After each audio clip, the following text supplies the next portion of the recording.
Hello, welcome to another Welcome. episode of Shattermare Live, What is up?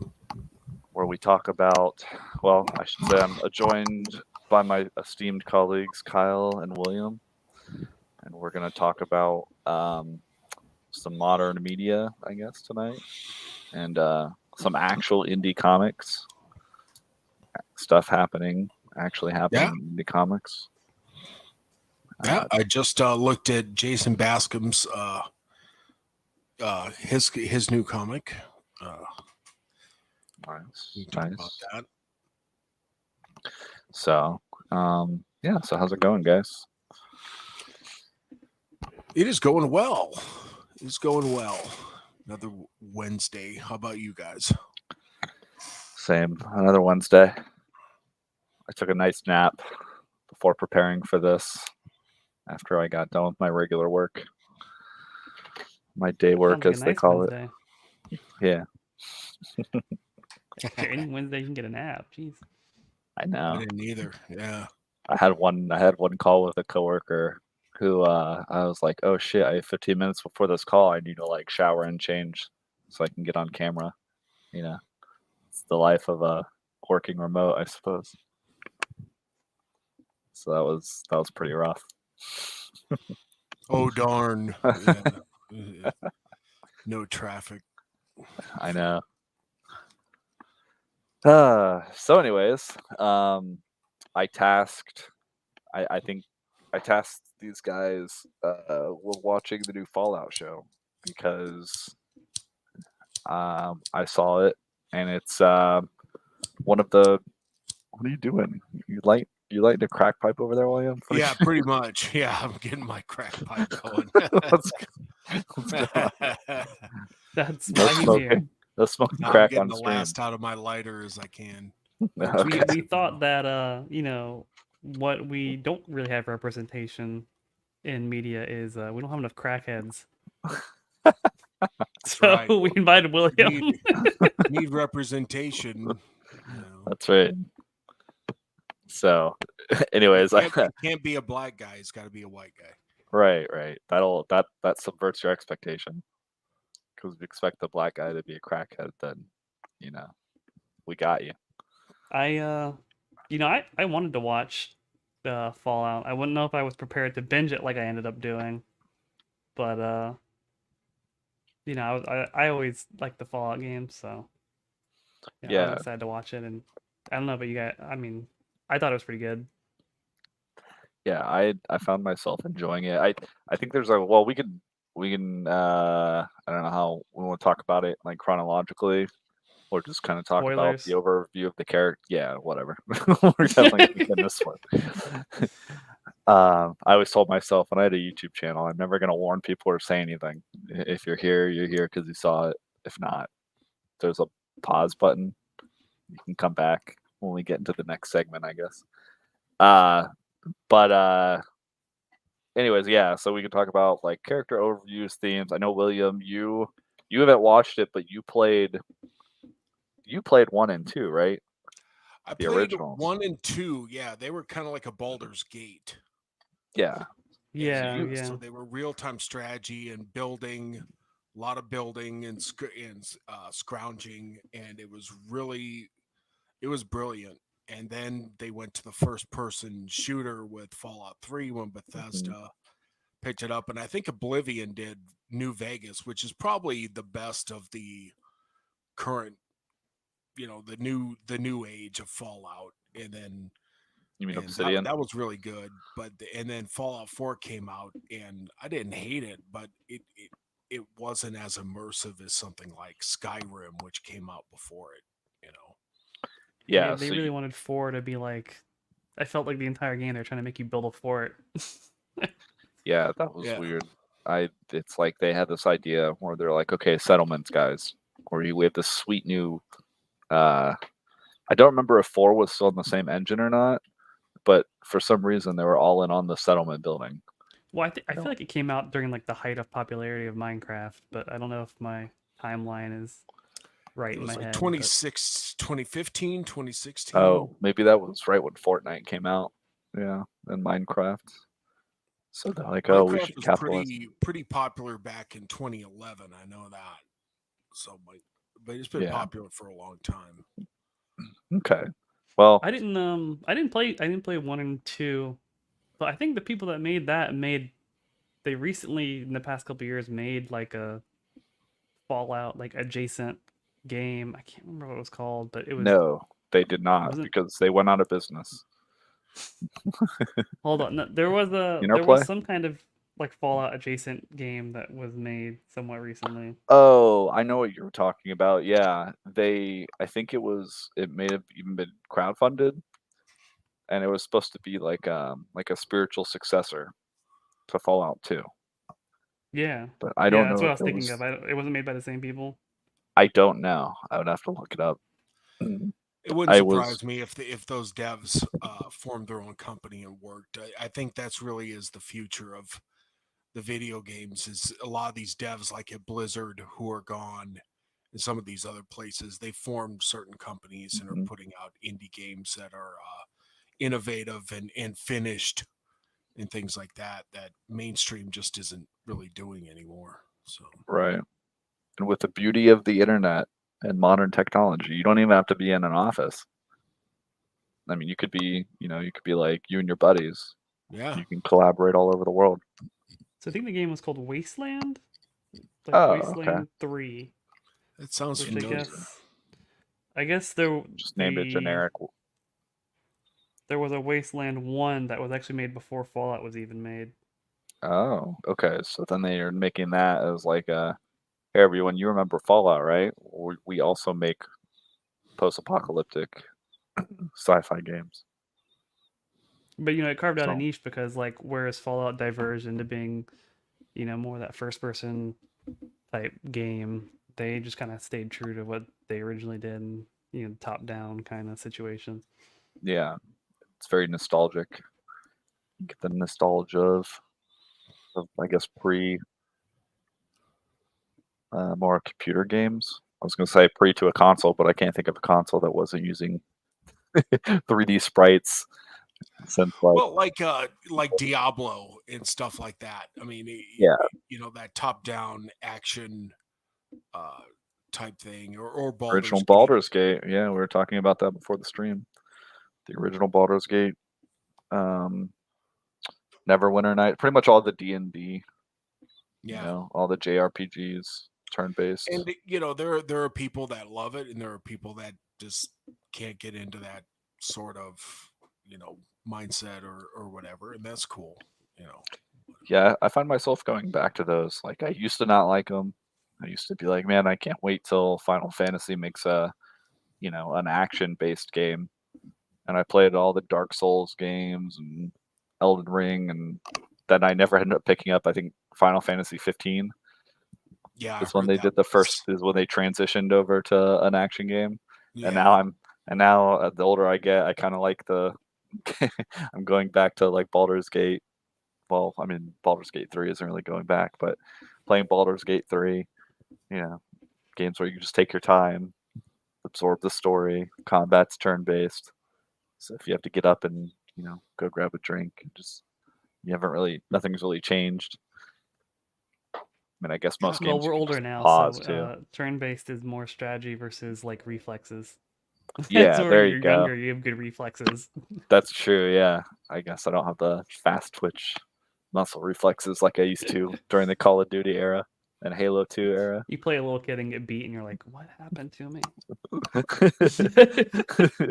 No. Yeah, then he tells me he has sex with my mother over Well, online and the chat. thing is, it, I'm it like, oh lends man. itself if you have a background in tabletop RPGs. That is a tabletop RPG right there. Everybody gets Yeah. their turn. Everybody thinks about what they're gonna do, and then you do it, and hopefully it works out or it don't. And because I played the original Final Fantasy on the NES, and coming from a Dungeons and Dragons AD&D background, I was at home. It was like, okay, you know, Yeah, that's true. It is more akin to playing tabletop. And nowadays, when we play tabletop, at least for me, we're always using an aid, so it's very similar. Over the top, little pictures on a grid. So Hey, next week we should instead of taking turns, we should all shout out what we're doing at the same time. yeah, see how that works. Our DM would love that. Yeah. Oh my god, one at a time, please. So anyways, the Fallout show. So it sounds like William played the older games and a little bit of the newer ones. I played all the newer games and none of the old games. But I did go Same. back and watch some videos and let's plays of the old games. And then Kyle, you played the newer stuff. And then Kyle and I watched the show. Yeah, I found that I enjoyed the show so much that now I'm going back and watching YouTube videos and like let's plays to get all the original lore of the universe. That's not even the show, just set the show aside. It's made me enjoy that world again. That aspect of it. And Yeah, I felt it was very true to the spirit of the games. yeah. Well, at least the Bethesda ones for sure. Because I don't know about No, the it didn't. From what I understand, and I know people who've seen it, and they have very mixed reviews because it does have certain yeah. Well, that's cringe language well, and cringe casting and unlikable characters. But for the most part, they paid no homage to the original two games, and that's understood because Bethesda really it's doesn't want to Bethesda, acknowledge those two games. right? But They it's just don't. also Bethesda Studios. It's not like it's not like the. Although from what I understand, from what I heard, they had one of the guys that wrote Fallout, or one of the original guys. He was working as a consultant. Uh, just don't quote me on that. But they did have someone that was pretty close to at least the newer games, if not the older games. And he Yeah, I was think they working with them. incorporated So, New Vegas in that, or some of that lore. well, so yeah, so I'll give you well. Let me back up real Lore. quick and say, originally my idea was to the EFAP people, because I guess that Mahler guy was on a show with the Critical Drinker, and he had a surprisingly bad take. And so I was going to go through and say let's review, but that would be difficult because William, you haven't seen the show, so you'd be like, oh yeah, he's saying this and that, and I'd have to explain to you like this guy's actually really wrong. So I'm just going to briefly say that yeah, there's some people that uh, I think people are waking up to this fact that you really do have to judge something on your own. Like you got to watch the show. I mean, you don't have to watch it. No one's saying, okay, well, you have to watch it. Well, Especially, well, and I don't blame you if a string of modern shows have been dog shit, and so you don't want to watch it. But these guys have realized that their whole mo is like they get attention and views and clicks based off of negative feedback that they give modern media. And well, I think Mahler usually is a pretty fair guy. I think Critical Drinker is a frog in boiling water like the FNT guys. And I think that a lot of people who consume this, because all of this woke shit in this, again, it stars a woman, has a black guy, soulful saint, blah, blah, blah. It's going yeah, to but go, it's not like you know, that. Yeah, but it's not like that though. it So will that's go there though. yeah, but it's not though. So that's why I would have agreed with you if I didn't I've watch. talked to a few people who say it was some of the dialogue and some, and again, the thing is that I left in 2017. I studied TFM, and I know TFM's not watching this show. He said years ago, bail off of all modern media because they hate you. And he was right. We're seeing BlackRock, we're seeing the manipulation, we're seeing everything shoved into things. And I bailed. Now, there might be a good comic or a good movie or a good this or that here. But at some point in time, I'm so red pilled that I just say, fuck it.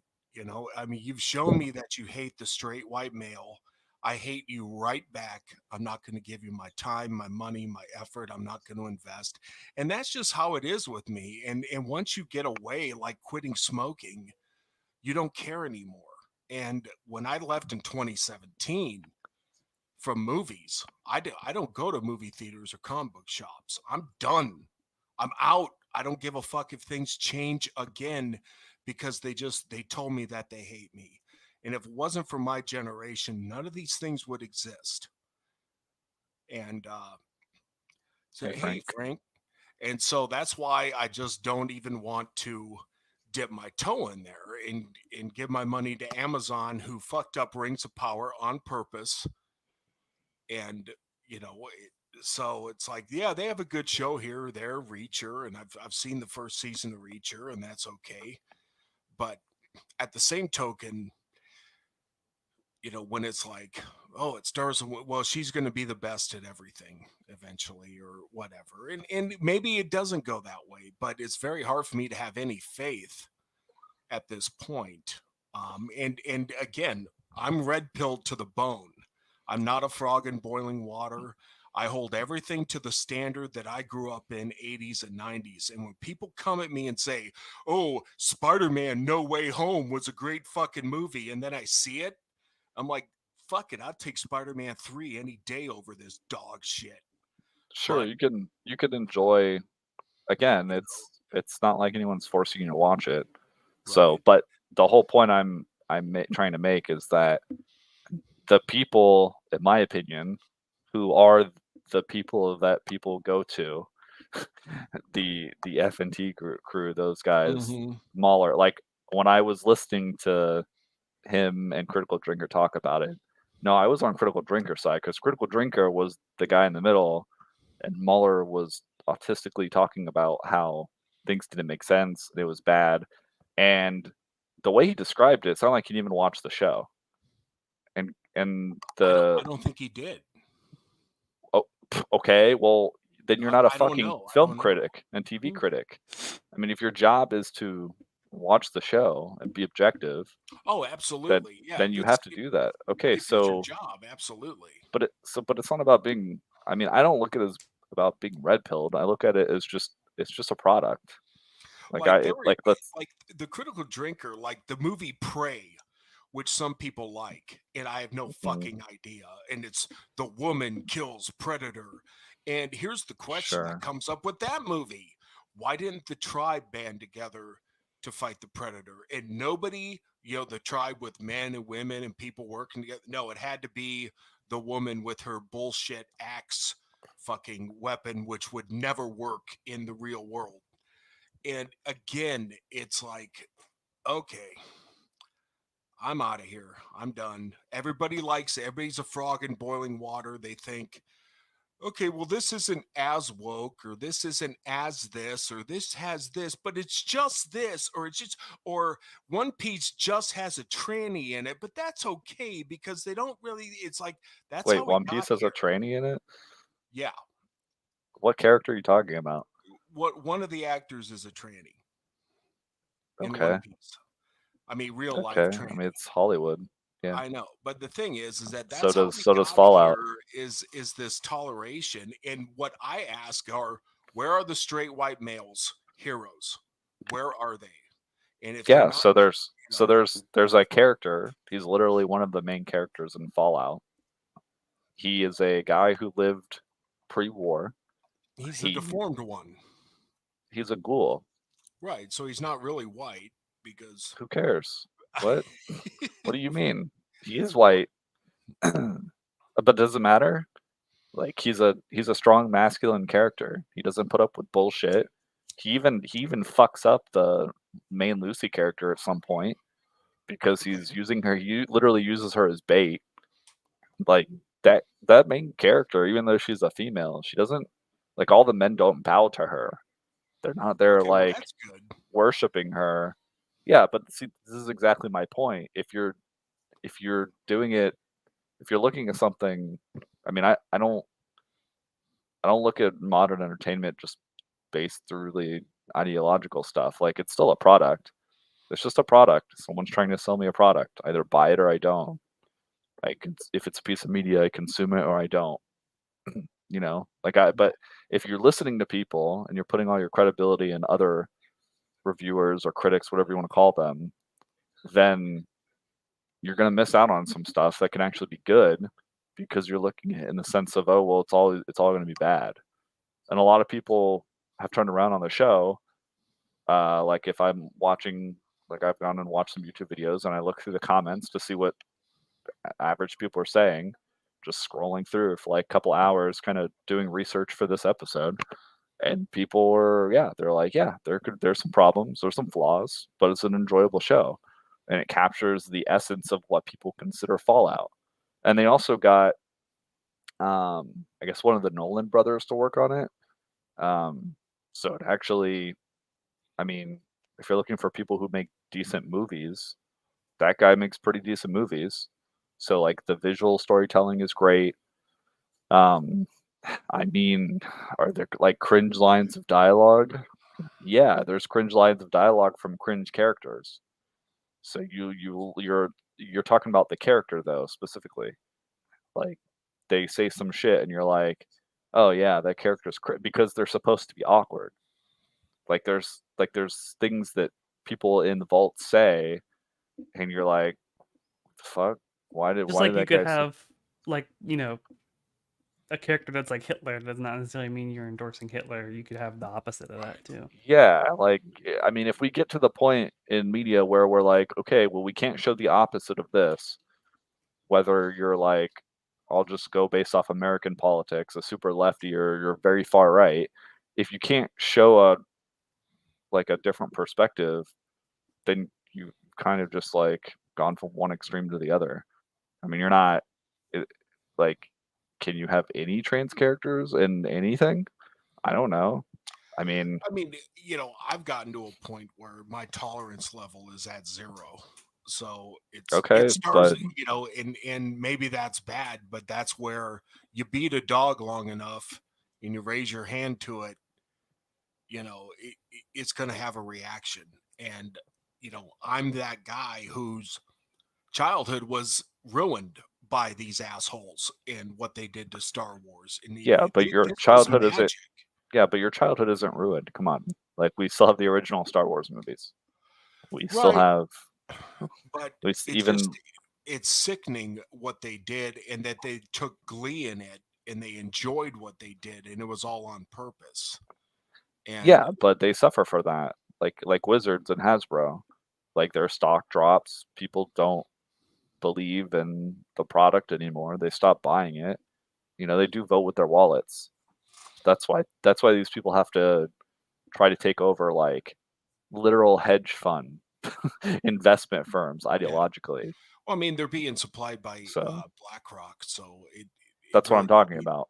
That's what if I'm saying. people, These people, you yeah, know, these people have to capture literally but even that, I mean, I don't know how much you guys want to get into the economics and like government, but like our government's going bankrupt. So that's not even really like a DEI thing. That's more like the government just needs another tax base and the government needs to keep, like, it's like that quote, that, about like bread and circuses where there's an yeah, emperor talking about just give the people bread and circuses and they won't know how shitty our civilization is and crumbling. Like yeah. it's like that. Like people just want a distraction. Uh, so it's arguably not even like like a what do you call it, like social engineering. It's just because like they have to continue making dog shit because that's how they know what. I mean, these people are incompetent. So Yeah. I don't. I think they're malicious. I mean, I don't necessarily think they're malicious. Like they're not. They're entitled, yeah, and they're spoiled, but they're mostly just incompetent. So until they start literally trying to like burn old movies and like come arrest you if you have the original Star Wars box set, I'm not worried about it because you can just always look for independent stuff. You know, Yeah, that's why we like to highlight independent games and movies and TV and comics and comics and video games. So, but again, in this one instance, uh, I I I think the show is actually good and solid, and it's worth a watch. Like if you're a fan of Fallout, whether you play the old video games or the new video games, it's pretty good. Like so that again, they have the guy who became a ghoul, which makes sense for his character because he survived. They changed kind of how ghouls work a little for the sake of the story, where as long as they have like some kind of drug, they don't go feral. But he comes from the pre-war. He was a straight up American patriotic guy. He fought in the war uh, of their world because they're not. I don't The think they're. Great War, I think is what they call it. Yeah, they're not isn't explicit he about. immortal in some way? Well, he Yeah, because becomes he's a a ghoul. ghoul. Yeah, so he becomes immortal as long as uh, he's not immortal. Well, he is because he's a ghoul. So as long as he takes this drug, He doesn't die from age, he doesn't but die from age, and he you could heals. die from, the Well, and he way that has you kill things. right. Yeah, like Or if you could go feral if he doesn't take his drugs enough. yeah, he can go feral ghoul. But ghouls have, I think they have like some kind of healing factor in the show because I think he gets shot in the back a few times when they're having that gunfight in trying to remember what that little settlement is. It's supposed to resemble Is it Philly? Philly. Yeah, thank you. That's what it is. So he gets shot a few times and he doesn't die. Like he kind of just tanks the hits and eventually just walks away. Um, so which again, people say like, oh well, there's no like people plot armor and shit. Like, I mean, they explain this stuff, but it's just not in your face. This is the Yeah, thing I have about fan bases, modern fan bases, is they a lot of quote unquote fans, they can't accept anything. Like if it's not in autistic detail where they literally tell you word for word everything that's happening to explain it to you, they're like, "Oh, I don't get it. This is a plot hole." Like, You see this a lot in wrestling. How you'll have like wrestling fans who they complain that like there's no like nuances to the stories or anything like that, and they spell everything out for you. But the moment they try and tell a story where they don't spell everything out for you, right. people are Oh, like where is it? get up in Where's the arms because detail? they're It's a like, this plot doesn't make any hole. sense. no, Yeah, this there's doesn't make always any going to be sense. changes and Like, adaptations. Jesus Like Christ.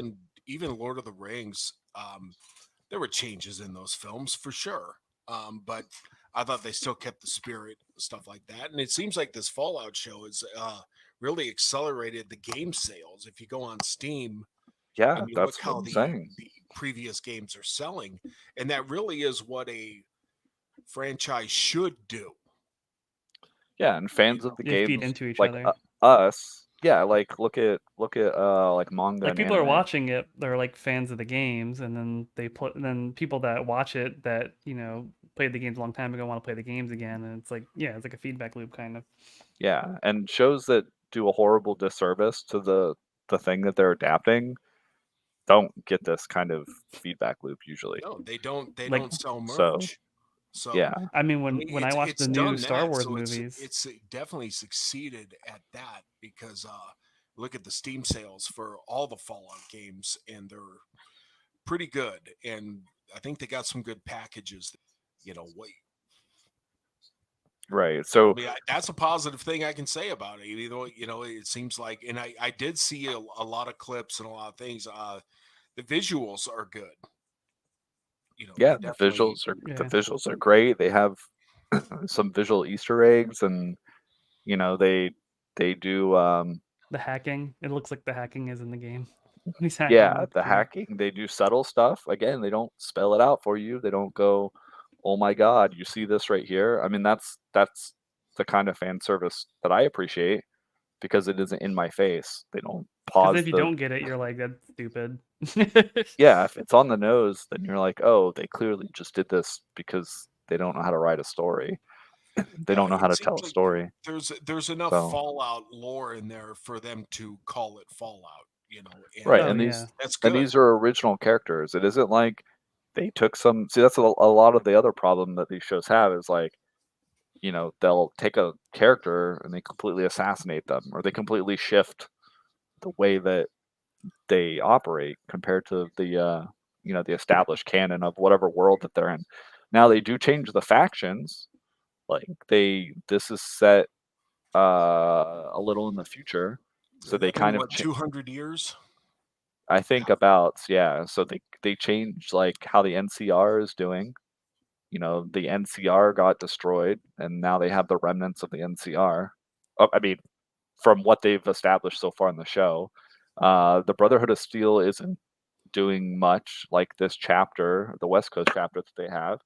They're kind of the remnants of the Brotherhood of Steel. They've kind of become like stagnant and stale, and they are leaning into, I guess, the religious zealotry more than they have, and Yeah. they The shown leader in. was basically gonna like restart them more or less in his own image. Mhm. But I did hear rumors. Some people are speculating that maybe the Brotherhood of Steel and Caesar's Legion from New Vegas kind of warped into the Brotherhood, because you don't really see much of Caesar's Legion in this show. What? S- They're the way they ended, they were looking at Las Vegas, so yeah, so the ending shot is the spoiler for New Vegas. So they're gonna go back there. So that'll be interesting to see what happened to Mr. House, and they show him pre-war, when he's meeting with like all the big companies and Vault-Tec and stuff.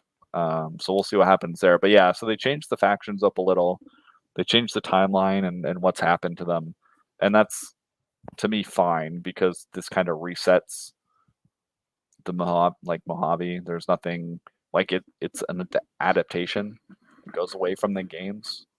But again, they try to be true to the themes and the stuff in the game. So that way, so I mean, to me, it's smart because they know, okay, well, we're not going to fuck up, something that's hard canon.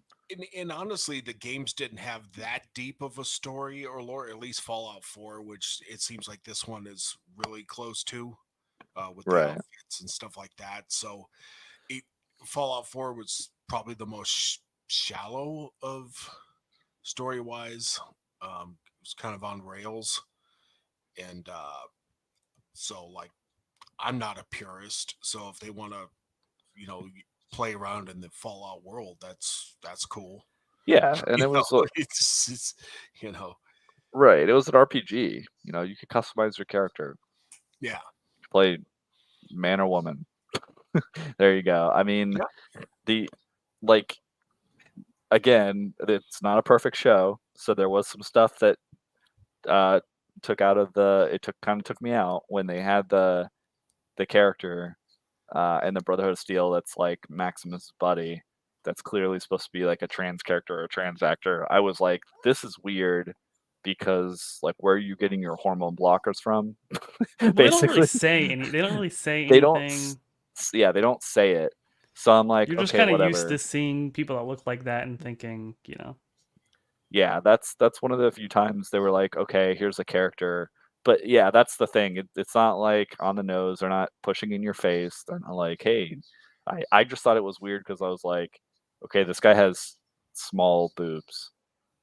Like, this is supposed to be there's even a scene later where they make a joke about how Maximus doesn't really understand sex because he's in this like weird religious cult. And so, yeah, which that's leaning into the absurdity. But then I'm like, well, like, is there a girl in your camp, like, masquerading as a guy?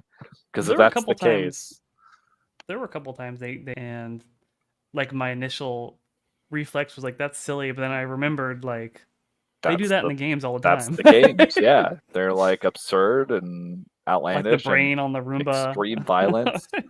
Yeah, exactly. And I'm like, wait a minute, that should happen all the time in the games.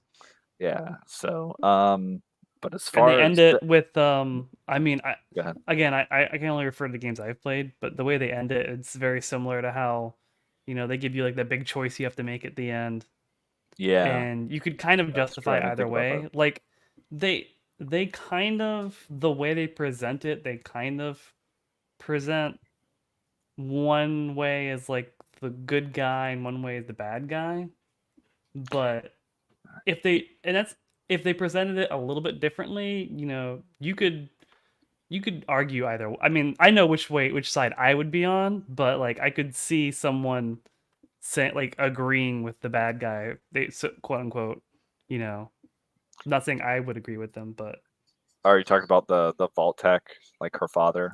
yeah, I could see someone being like, "Oh So yeah, no, they have to restart from scratch. It's the only way you can not have all the conflict." I mean, I don't so think that's true, but wait, war never changes, you know? uh because so you would just have the different War is vaults bad, fighting. You would just have the vaults fighting over like whose way is right and everything. So like it wouldn't have yeah. changed anything. which is Well kind of the like a Walking Dead theme. Like yeah. I don't know if you ever watched The Walking Dead. I know you did, Brian, but it became a point where the zombies really weren't the villains as much as it was the governor or Negan or Yeah, it's a something character like study. that. So other people became the bigger threat than the I never zombies. really.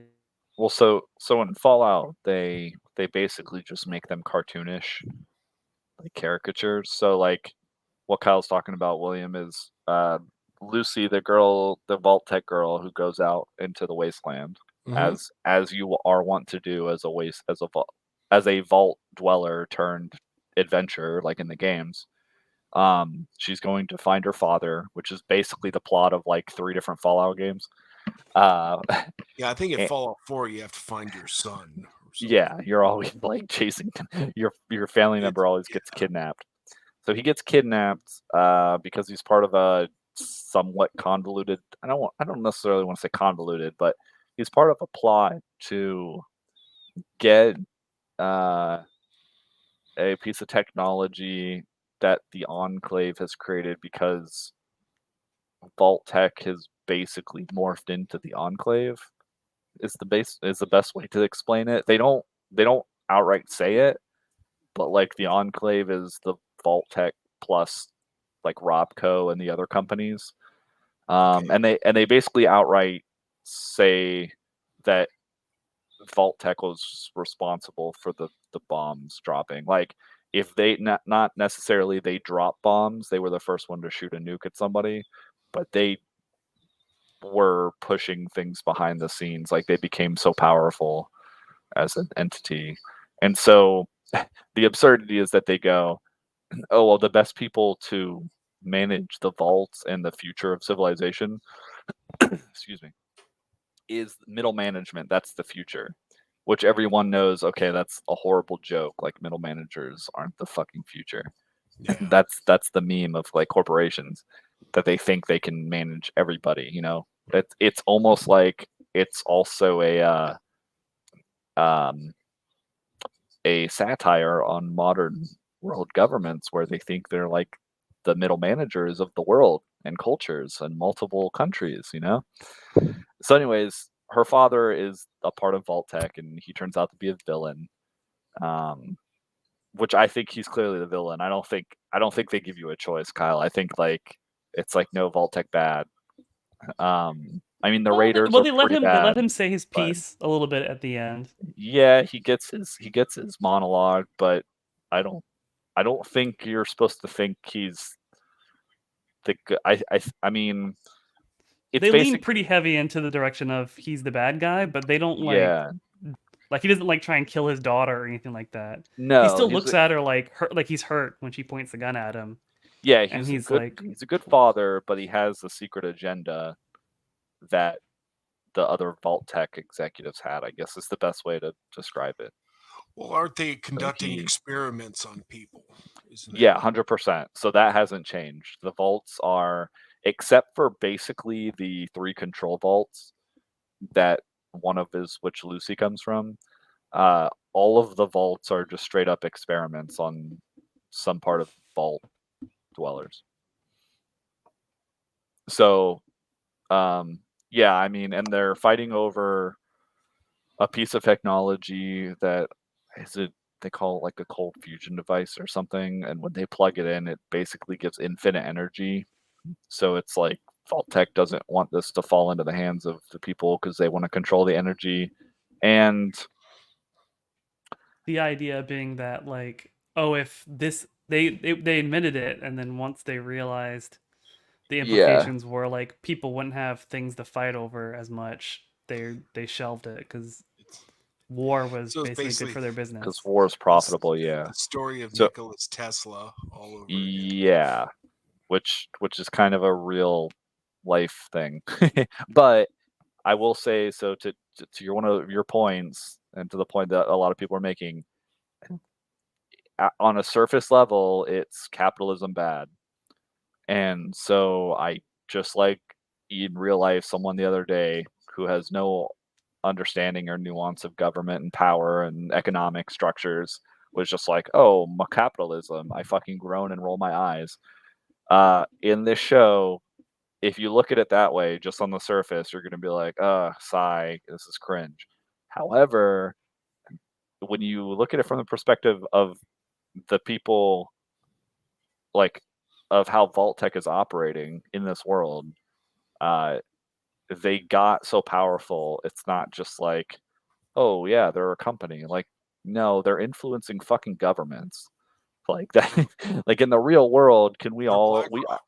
yeah, exactly. I think we can all agree that institutions or companies that started off as private companies but get into bed with government, like that's economically the definition of fascism. Like you've gone away from, oh, that's bad, it's capitalism. It's not capitalism. That's this That's entity is oligarchy. becoming, yeah, it's becoming its own power structure.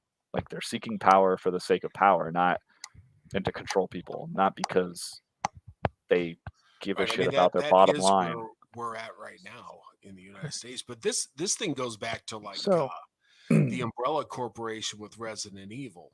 You know, yep. they got, you know, Yeah, so people will look at this and their immediate knee jerk reaction is, "Oh, capitalism bad. The show is woke." And it's like, no, again, the show and even like I guess the leader of the Raiders, who's a part of the remnant of an NCR, which people also worship her, which is weird. Like she has her own cult. I thought Yeah, that was there's a like an little weird. unsaid version of her story. Like there's like a element of like Yeah, unreliable narrator to her because I yeah, mean she tells you her piece and that like the town she had was like this utopia, but you don't really you don't see the town as it exists. You just see the crater where it used to be. So I mean you can choose to believe her, but yeah, which is very also I Fallout. mean they've shown reasons to believe. I mean she went into the vault at the beginning of the show and killed a bunch of innocent people. Um, Back in like the earlier years before the bombs dropped, they show her basically say like, "Yeah, I can be a hypocrite." So I mean, I don't know. She's Yeah, not well, necessarily reliable.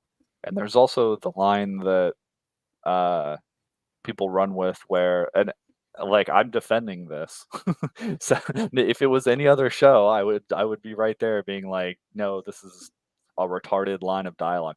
But they're basically they're smearing her in the press because she's trying to get the guy who becomes the ghoul to like come to the meeting and like talk, and he's like, "Yeah, I'm sorry, I don't associate with communists.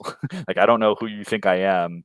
And she says something like along the lines of, "Well, communist is just a word they call people that they want to silence, like they want to censor her." And I thought about that. I'm like, huh, that's actually an interesting line of dialogue because when you're literally in the middle of the Great Red Scare and you're not, and it's not just a Cold War, you're literally at war with like Russia and China, two of the like biggest yeah, communist powers in the world. You would do that. Like if I was if I was a Machiavellian, kind of group or person, I would call you a communist. Like it'd be so convenient. You know what I mean? It would Yeah. just be like, "Oh, you're a heretic." You don't Yeah. you like you're a You're a communist. witch. You're a witch. Yeah, it's literally pick your time in history where you call someone X. You're a devil worshiper. You play the You're blues. you're a You play bigot. the devil's music. You're a bigot. Yeah, anything. Any word that you want to like talk about to try to other somebody. Um so that so to me it's like okay, yeah, she actually has a point and Vaultec is fucked up. So it's not like yeah, she does bad shit, but it's also the wasteland. So like people are living in a post-apocalyptic. There aren't really a lot of rules anymore. When you Everybody see does her, some degree of bad shit.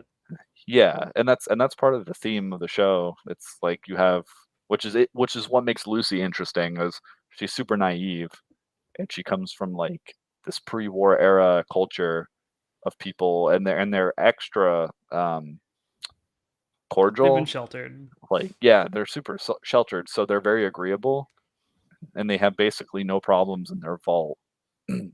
So it's like very egalitarian from like the 19, I guess, 50s era America. And so she goes out in the wasteland and is just like horrific, seeing horrific shit constantly. So she actually has a good character arc because the end of it, she isn't just like some dopey vault dweller. She actually kind of knows what she's fucking doing, and she experiences a lot of. I mean, you could see it in the actress is great. Like you could see it in her facial expressions. You can kind of see it in the way she carries herself. So, um, yeah.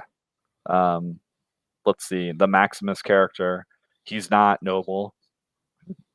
So he's actually kind of unlikable because That's what I he hear.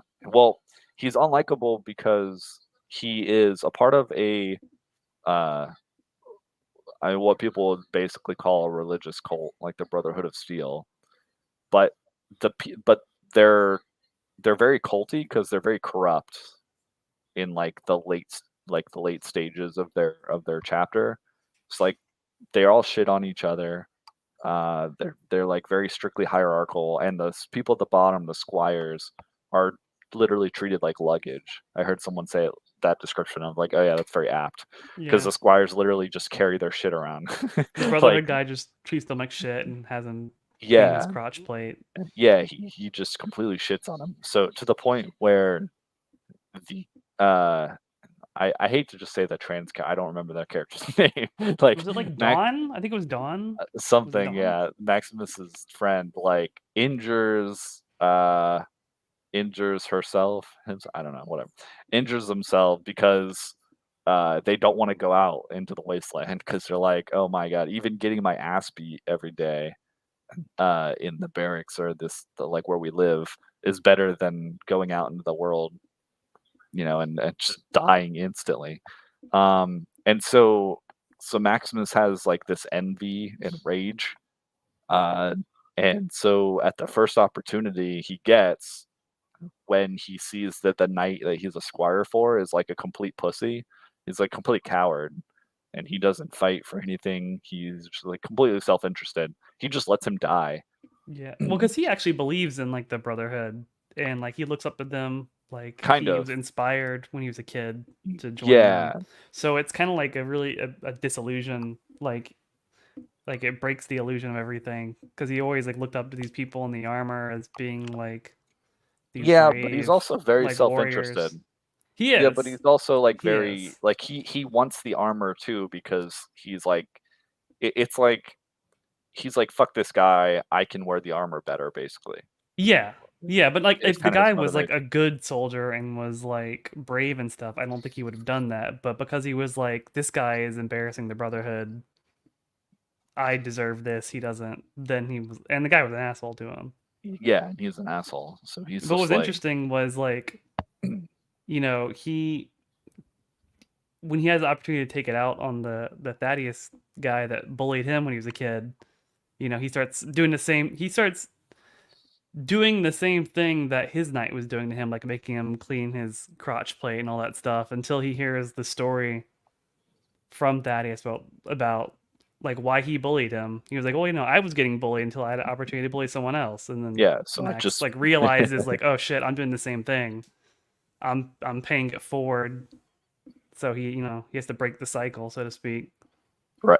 But then the problem is that when he reveals to his new squire, the guy who knew, it's him, not the knight he's been impersonating, the guy's immediately like he immediately double crosses him and turns on him because he's bent on this order. Like this is all they know. So Yeah, I mean it's kind of naturally. tragic because that's Maximus's character arc. Because once he gets the armor, he realizes, oh, I now actually have power, and I'd say for the most part, he actually uses it responsibly. Yeah. Like he doesn't go around treating people like shit. But he kind of also does it selfishly because he likes the praise. He likes that people, respect him. So, so I'd say he's not the best character. People don't like him because of that, because he does have flaws. And so it's one of those things where it's like people expect him to be a better character. And so But it's it's like, normal well, to have. what do you You mean want? like flaws, like the character's design is flawed, or like the character themselves is flawed? The character himself, he Okay. has flaws. Yeah. Yeah. Like, Well, that's good. right. That's what I'm saying. He has Yeah, there's Okay, not too many okay. paladins running around in a post-apocalyptic, you know. Yeah, they don't even mention paladins, so I don't know if they just kind of like the knights are presumed to be paladins because I think there was like the paladin is the highest tier above knight, if I remember correctly. I But don't remember. I don't. Yeah, it's Yeah, hard I for me don't to know. remember too. But the knights and the paladins, I think for the show they're pretty much interchangeable. You've got like the clerics, who are just the guys at the top of the order that kind of like they're like the I don't know, they're like the Congress of the Brotherhood, and then you've got the knights, and they're like the executive branch with the power armor, and then you've got the squires because they wanted to go back to a very medieval, uh, uh, yeah, a medieval kind of relationship. So you have that dynamic, but Yeah, if technology destroyed the world, it's there yeah, might but be people that kind of anti-tech. yeah, Like but Luddites. they're in the games. It's like they're there to hoard the technology because they're like, well, we're the only ones responsible enough to use this. Otherwise, everyone else will just destroy the world and we'll Yeah, have the apocalypse again. But in the show, they don't. I They don't think really they go into it too much. yeah, I think they kind of mention it. There's like an exposition dump in the first couple episodes when you meet him. But they don't really. That's not like a part of his character. Like in fact, he just straight up leaves his power armor around sometimes because he's just like, oh, I need to, get a new uh, fusion core or whatever. Yeah, usually because it Uh, breaks. That's why he gets out yeah, of his but armor. he doesn't. Yeah, I mean, he does kind of try to camouflage it. Part of it is there's a reference to like when you get to a garage and you've got the little lift and you can set your power up and customize it, your power armor. So that was cool. I don't know if you noticed Yeah. that, Kyle, but yeah, he just straight up leaves it. Like he doesn't destroy it. He doesn't, try to, I don't know, uh, go out of his way to really hide it. So they're not like. Also, his new Thaddeus dropped some stuff in like a trunk car. I don't know. They're not. They don't go out of their way to show them hoarding technology. It's like they just happen to be the survivors of a military base, and so they've got like It's more the pre-war tech. higher ups that care about that stuff, if anything. Yeah, but even they're like, it's our duty to protect the people of the wasteland, which they kind of view also as like ruling over them. I Yeah, wouldn't I mean say that's there's that's the message more to like the lowers and well, because like the knights and stuff don't really actually. I mean, you saw the knight Titus. He was like all upset about the mission. He was like, "What the fuck am I gonna do with like a toaster or whatever?" oh yeah, yeah, and I actually no, I take all that back because the whole plot of them trying to recover the guy's head, the piece of tech that's he lodged into his head, is because they're trying to hoard it. So I guess they are, but it's nice because again, it's not beating you over the head. But if you think Yeah, about it, yeah, like that's why they're trying to recover that. because they're like, well, we're gonna keep this. So Everybody's got their motives. yeah, so that kind of drops you in. So you've got and then the guy who's the ghoul, you get a lot of good pre-war information through his character because they'll do flashbacks, which I think are pretty good. It didn't like take me out of it. So it wasn't hard to follow. No, I No, don't think it was hard to Flash follow no, at I all. don't think it's hard to file at all. Yeah, it's pretty apparent, especially because like the juxtaposition of pre-war versus like post-war apocalypse. It's not like they have like two very distinct settings, Of and they do a course. very good job of the lighting and the visuals. So it's not like you're like, huh, this is confusing. Like everything looks the same, all the people look the same. It's pretty different, apparent. So Yeah. um, He kind of reminded me of the Man in Black from the Westworld. yeah, so I think someone correct me if I'm wrong, but I think people who worked on season 1 of the Westworld show also worked on this show. So I think that Oh, that guy was basically a direct, I don't want to say rip off, but it's like you can tell it's heavily inspired by that character. Yeah, definitely So, heavily inspired well, at the very again, least. Westworld was one of the but best first seasons of television, and then it yes. just fell off a cliff. And then it fell off a cliff. So hopefully that doesn't happen to Fallout. I think season 2 was good at Westworld too. It was good as well. But then there was definitely a distinct drop off in quality after that. Yeah, I don't even know. I didn't even watch season 2. I watched 1. I was like, man, this is One's great. definitely the best, And but then 2 is good as well. fair. So yeah, so that he's like the Man in Black, but he's not a villain. He's just a renegade bounty hunter. So like he gets tasked with hunting down. Actually, he's kind of just self-motivated by like uncovering what the hell is going on. Like he kind of gets dragged back in through people he knew from the past that somehow keep showing up because there's cryogenic freezing technology. Because like I don't remember. Uh, yeah, I mean he You even has a line about there in there that's a meme from the games about like thou shalt get sidetracked by bullshit don't all the time. well, you don't really find out what he's. I mean, you Well, could he's trying to find his pretty family. easily guess what he's doing, but you don't really find out his mission Yeah, or what he's trying to do until the very end. yeah. Well, he's trying to find his family. Yeah, I mean, it's like pretty easy guess, So, but well, yeah. I mean, he says it like he's like, "Where's my family?" So I yeah, guess wife and kid maybe are in one of the vaults or something, sleeping away. because the But very beginning of the show is showing him when the bombs fall, and they show yeah, him like riding on a horse with his daughter. yeah. I So he's believe, if I writing. recall correctly. I don't. So they don't actually show like what happens after that. No, but his wife is also pretty high up in Vault Tech, so she secures them. Like you find out through other flashbacks, she secures them a spot in one of the quote unquote good vaults. So they might end up revealing that they're in They like the survived or vault, somehow. the Yeah, executive vault or whatever, the control vault. Yeah. So I mean, I guess they did survive because he's looking for them. Otherwise, he would have just stopped. But yeah, he kind of gets roped in back and forth. Like he runs into Lucy, he runs into her a couple times. He, makes is just making deals with people. He's the one. He's definitely the one that is most knowledgeable about the wasteland.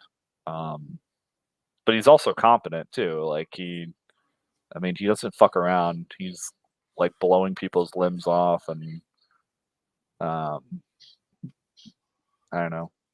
For the most part, pretty consistent. Like in more poorly written shows, he would have just been like the comic relief where everyone's shitting on him, Yeah. and Lucy would have kicked his ass when she first met him and made a joke about like, oh man, some cowboy you are, like some just dumbass cringe line. So that's the difference. Like he's actually a pretty competent character. yeah, and well, So also I'd like to add, you might have the expectation that she becomes like some badass and kick everyone's butt, but there really isn't any anything showing that. For the most part, the only person kicking people's ass is him. Yeah. Yeah, even Maximus is like he's not OP because he barely knows how to operate the power armor suit at first. So he has to spend time like figuring it out. So and they set her up in the beginning of like, oh, I had my judo training or whatever it is, but that's more of a joke and a reference to the fact that you choose your specializations and you could spec into stuff in the game. And like Right. in the vault, you're in a tutorial in the newer games when the vault life is the Right. You put tutorial. points in for whatever. And Yeah. So it's just like a montage. Like literally the first time she she encounters a raider, uh, he almost kills her. Like she barely makes it out, and I think her father ends up saving her. Uh, and just like the chaos and pandemonium of like all these vault people fighting these raiders and getting wrecked. So all yeah, right. she definitely isn't a Mary Sue. Like, and she actually is a character. The characters actually have character arcs, which is nice to see in this show. Well, they Um, should have been doing that from day one, and then they wouldn't have turned a lot of us off. I agree. It's a shame. Like, but that's competent writing and storytelling. Yeah. So I Like guess it's Jonathan Nolan was the director of both this yeah. and Westworld. Oh, okay. There's Well, your overlap. there you go. Yeah. So yeah, I mean, I'd say overall it's pretty enjoyable. But 7 out of 10, 8 out of. I give it like a 7. Okay. If it if the second season is good, I'd give it an 8. Yeah. We'll see. I'm always skeptical about these shows that start off really strong and then just fall off. Yeah, because once they know people like it, it's we got to change it. You know. Yeah, or they just I don't know, they just get lazy. Yeah, I think it's basically well, I'm just speculating here, but I imagine the people who are actually good at telling stories, they just put up with all the stupid studio notes and like the DEI mandatory, like mandated bullshit and like shitty writers wanting to put self inserts in. And then eventually the show becomes popular. So they're just like, oh, whatever. Like it's so good, people like it. Or they just get told, okay, well, add this stuff. And they're like, whatever, Yeah, you it know, depends on the and they get, developer. Like if you yeah, look at Mandalorian, um, that's completely different. But after 2 episodes, there were articles saying how it's male centric and that's a problem. And then they hired Gina Carano, which was probably if you're going to bend the knee, that's probably the right way to do it. But still, it was bending the knee. Um, and then now it's all girl power. Season 3.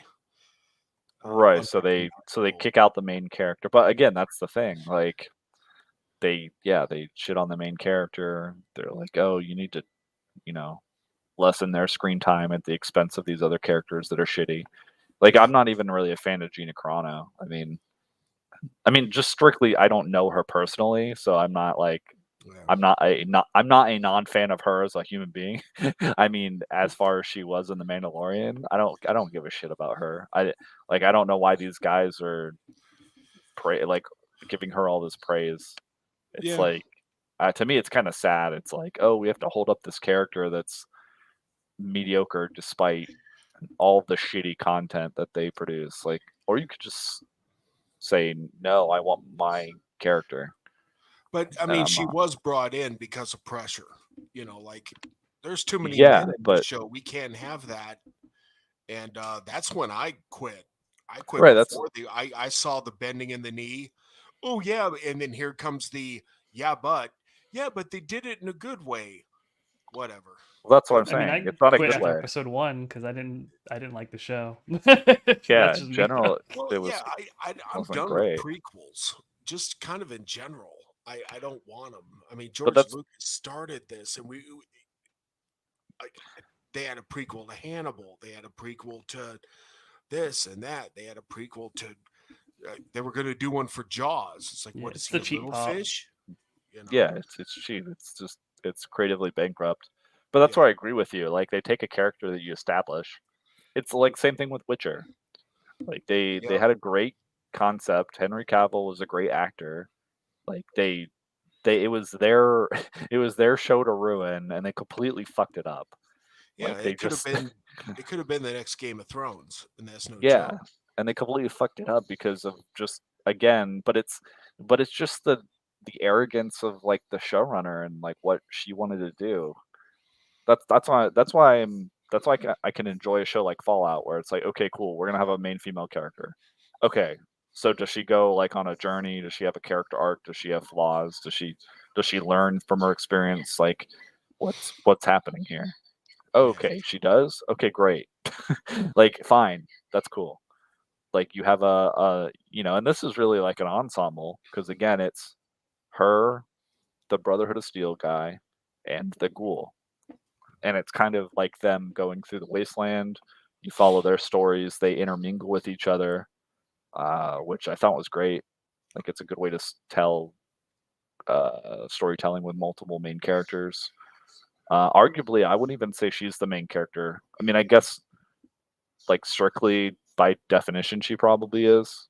I mean, the plot kind of surrounds her, but I don't know. I would have to add up the actual screen time that you get with all the characters. Yeah, the show starts out So with the ghoul, so yeah, that's you true. could Yeah. argue that too. It's probably going to be her So story, but he'll probably end up being the most popular character.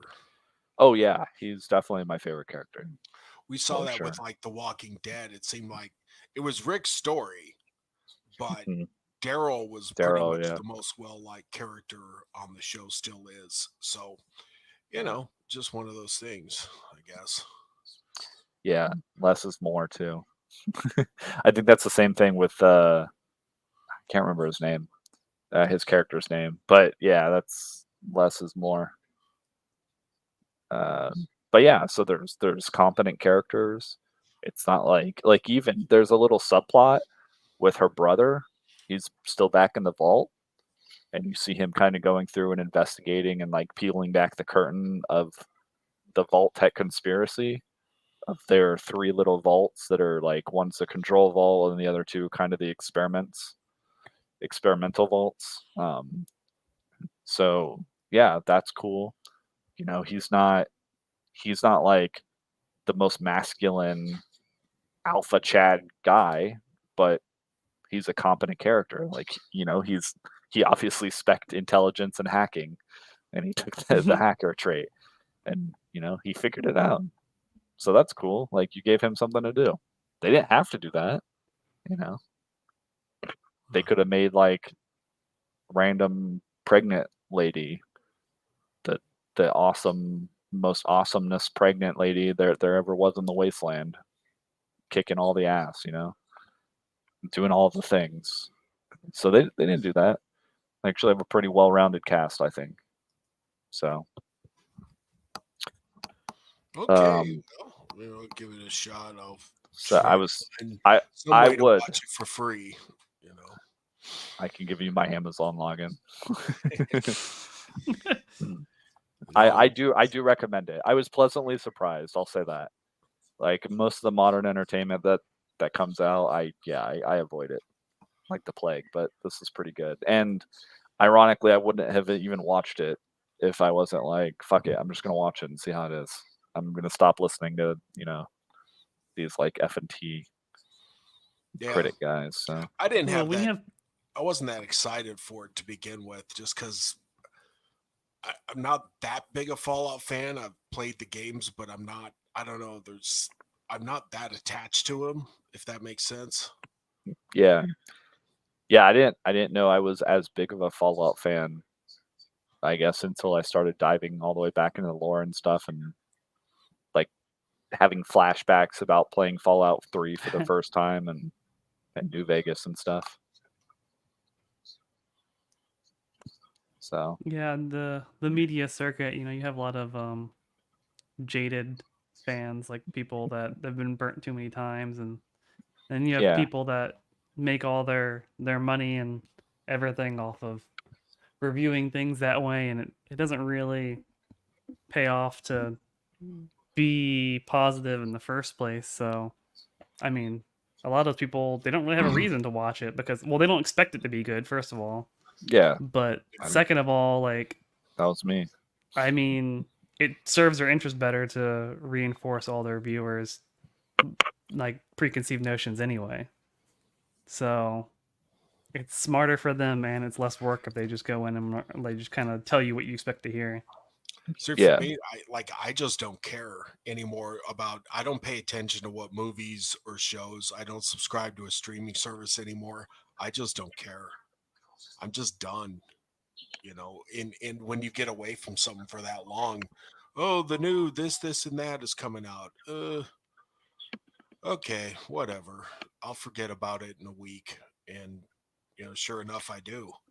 And yeah, There's a lot out there, so it's yeah. hard I to stay on top mean, of everything. I don't oh, typically have time to watch it. It was hard for me to make time to watch it. yeah, it was a good a good research basically for the show. Yeah, I mean, even watching this was almost like a business expense if you look at it that way. yeah, Yeah, I would say in general to people just stop watching most modern shit. Just stop consuming stuff. Like you'll be surprised how much time in the day you get back if you're, how much more productive you are you if just you watch Just you some stuff. realize like smash that subscribe how button and then let us tell you what to watch. I mean Yeah, don't believe yeah everyone else, but just believe us. yeah. Yeah, but so after you're done listening to this pod, then everyone leaves. Just Yeah, read all of our comic books. yeah. After you're done listening to this, go. Don't watch Netflix. I Go mean, buy something like I or said, make something. the only show I really enjoyed is Cobra Kai. And then some Korean show called Black Knight that was on Netflix. That's really good. Cobra Kai I also enjoyed, although I don't think I watched the last season because I think it's getting kind of samey, Yeah, like no, the soap last opera. season is actually as good as the first. Oh, really? Okay. Yeah, I was I'll watch actually them. really surprised. In fact, I've seen that season multiple times. It's that good, Okay. and it does Yeah, I'll come take a to a look at that. decent ending.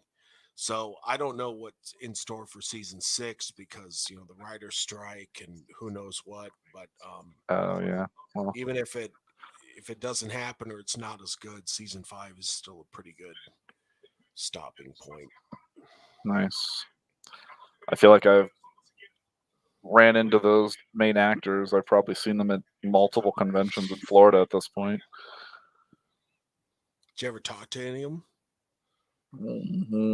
If if they're like, if someone's like walking by and I recognize them, I'll just say, "Hey, like, how's it going, man?" But for the most part, we're also at a booth or getting signatures or Yeah, whatever. I talk with way more comic book artists, I'll say, than I do like like actual celebrities. Plus, for the most part, the celebrities are literally just being dragged from like one signing to one photo op to like a meet and greet to a panel. So you don't see them like out too much, but yeah, they're not cruising.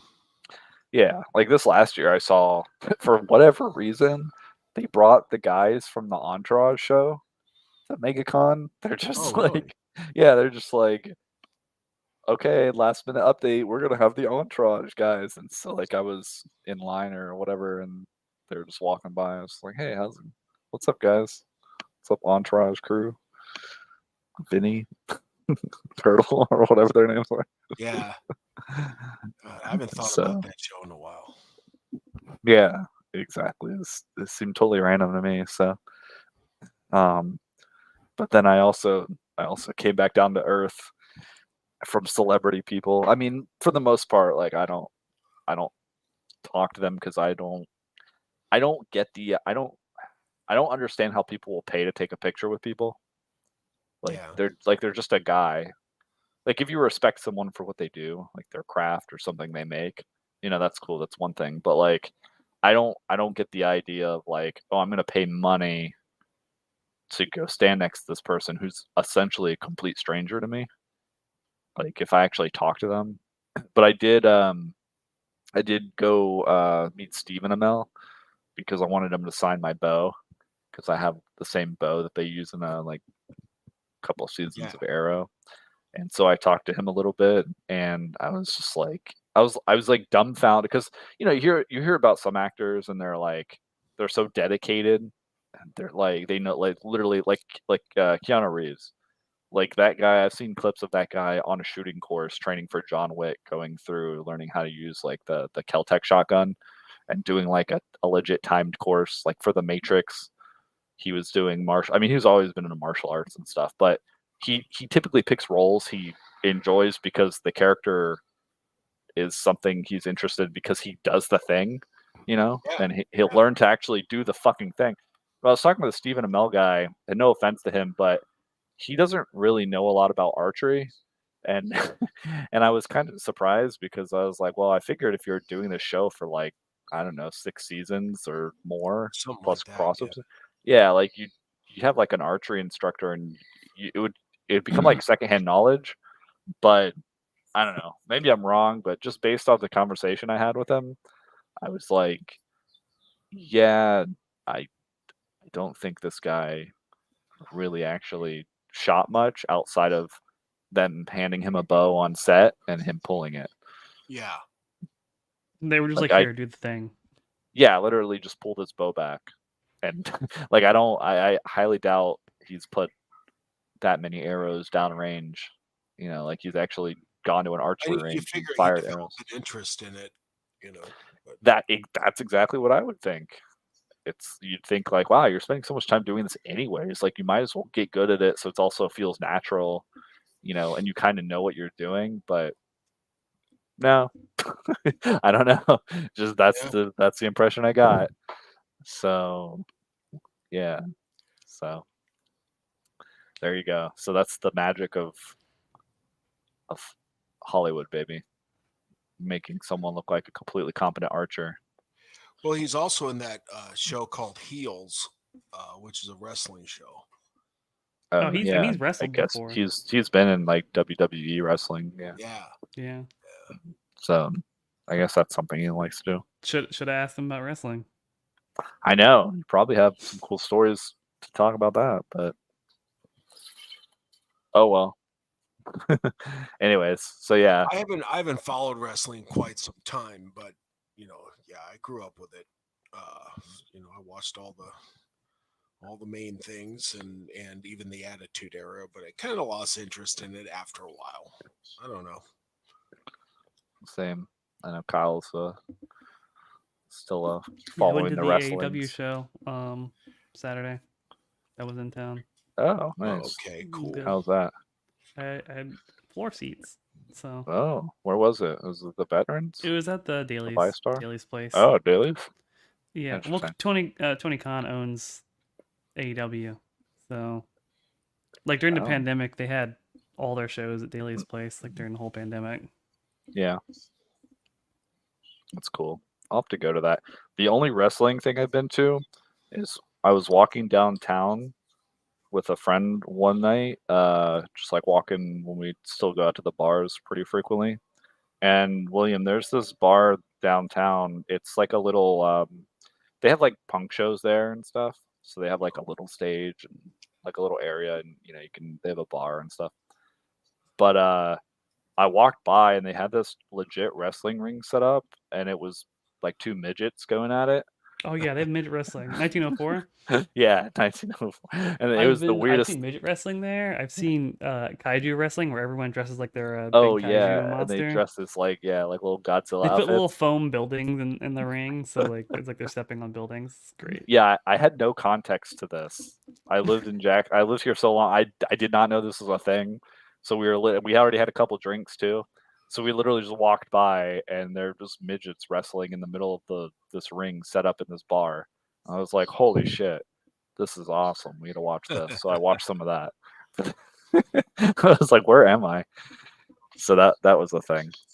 But I haven't been Oh, to a real at wrestling. the show last weekend, one of the wrestlers, there was a little girl sitting in front of me, and she had a sign, and one of the wrestlers like asked for it because it was like supporting the person they were supporting, and they were parading on the ring showing it.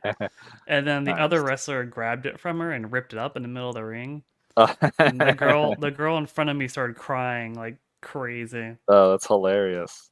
They had to Haha. have like they had like people with the show, like the I don't know what they call them, customer Oh yeah. experience people come by, and And apologize. they had the wrestler that she liked like sign the broken halves of the sign and give it back to her. Make her feel better.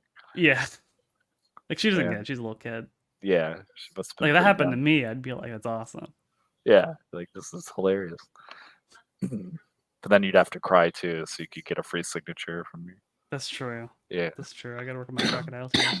Yeah. Gotta I mean, practice that. the next time. I don't typically bring signs. I've actually never brought a sign to a show, but Mhm. Shawnee brought a sign. There you go. You're gonna get Shawnee to cry. Like, okay, So, I could do that. here's the plan. So Brian, on the back to Fallout Joking. real quick. So you said like Mahler said something, but what specifically did he say that you'd object to, or because I didn't see it.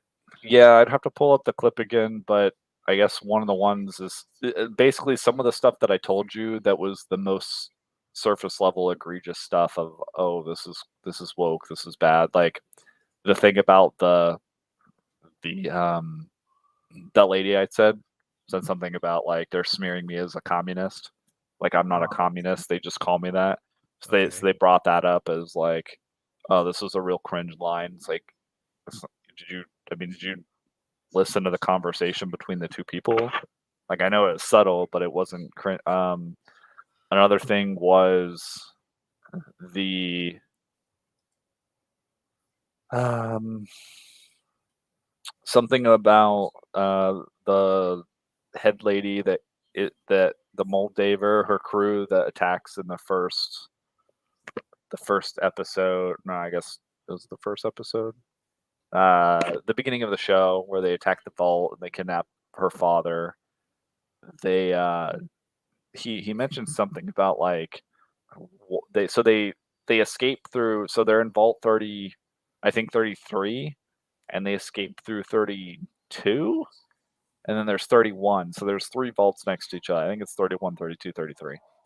But they escaped through one of them, and they're like, oh, why did they blow up they like set charges, and they're like, well, if they were going to kill everyone, why'd they let them go and then blow it up? It's like, so they couldn't be followed. Like there was some comment about the specifics of that, like why did you blow it up? Well, because they could also have known like she's somehow alive for 200 years and she's not a ghoul, so like presumably they're going to reveal that she was also a part of that group or cryogenically froze herself or something, right? Yeah, So I mean, she she had either froze herself or like I mean, I'm guessing that's what happened, or she's like a synth or something. But a something, yeah. So she has some insight into how things are going. Like she straight up tells her like, don't follow if you don't want to find, like, you're gonna learn more about your father than you, something like warning Lucy. I mean, obviously as like a kid, you're gonna follow them, if you want to go find your father. But I think it was something about, it's a plot hole because if they just wanted to kill everyone in the vault, why were they like just openly murdering people? But then they let them go and then they blow up the door so they can escape. It's like, well, they had to come in through Vault 32 because they acted like they were people from the vault, and they couldn't get in through Vault 31 because all the vaults have their separate entrances into the wasteland. They have like their own vault doors, and then they're connected through each other. So if they got in through there, they went through presumably that vault, the overseer's computer, and learned the same information that Lucy's brother learns eventually. she had her mom's Pit Boy. Yeah, she had her mom's Pit Boy. Eventually, you find out that she met her mother. So, like, she has a lot of information. It's called like, dare I say, good storytelling, where they don't just give you all the information up front. Like they set up these characters as somewhat mysterious. and then they trickle information to you throughout the story. So then eventually you see, or you rewatch it, you go, oh yeah, okay, that makes sense now, because you find this out later. But again, that's where you get into like, if it's not laid out for me in autistic detail, I hate it. If they hammer me over the head with details, that there's too much exposition, that's just shitty storytelling. It's like, well, pick one. Yeah, kind of have to ride that. So yeah, and so I think they do well, but I guess that's a plot hole to somebody who only watched like half the episode, or that's what it seems like, because they there's plenty of information in that, just that episode alone, like to show you how it's not really contradictory. Like, they are acting like they're people from this vault. She has raiders in her crew. I think, Kyle, you could probably agree that those people are in there are raiders, right? Because Yeah. they take them into prison, or they're unhinged, and so Yeah, it's and like, well, you could argue that the NCR numbers were very dwindled, as you probably had to like recruit them. yeah, and so then they imprison them. So if the question's like, well, why would you have raiders work for you? Like, I mean, her Shady Sands was nuked, so she probably doesn't have a lot of So yeah, people to choose from. I mean, you find that Yeah. out later, right? So if you watch the whole show, you would know all this. So, I mean, if you want to EFAP that segment of the open bar later, I can pause and explain to you the specifics of when he mentioned it, and could say, no, there's like a whole scene or multiple scenes of context to go through that. No, I'm good. I'm good with it. I don't need it. Again, It I don't know. I don't even know if some of these guys watched it or not, or Yeah, that's the thing. I mean, how much they typically, watched, or yeah, typically they'll see, that's the thing when they do their EFAP thing, like, they're playing the thing. So if they pause it and talk about it and they don't miss what's happening, like, you can follow along with them and you can see stuff. But that wasn't the thing. He was talking about it on the show, and it was fresh in my mind because I just watched it. So I was with Critical Drinker. I'm like, yeah, this is real awkward, because he has to, like, he's defending this, and he's like, he tell he has this like awkward silence where he wants to be like, bro, did you watch it? You sound like a fucking moron. And the yeah, guy's talking about stuff. It's like, no, there's context for that. Like, they said this and that, or they did this and that. And then, some stuff I would probably agree with, but then it's like, you're going to contradict yourself, because part of the, I guess, charm of Fallout is the absurdity, like the extreme violence in the wasteland, counteracted by the it's almost like horror. It's almost like existential horror, where it's like this perfect idealized version of 1950s America. yeah. It has like a So 1950s sci-fi vibe or something. yeah, people call it like retrofuturistic. So they have Mhm. all this technology, and then you have stuff, but then there's like the juxtaposition of like how you have pre-war tech, or you have ideas of the culture in this wasteland that people are still trying to like strive for or adopt. So that's where the comedy comes in, where you have like a game, like in one of the games, I remember there's like a gang of people that they have baseball, like they have all baseball gear, and they're like, oh yeah, we're these guys, we go around collecting like sports memorabilia, but they don't actually know how to play fucking baseball. They just like assume that you kill people with bats, and that was the game.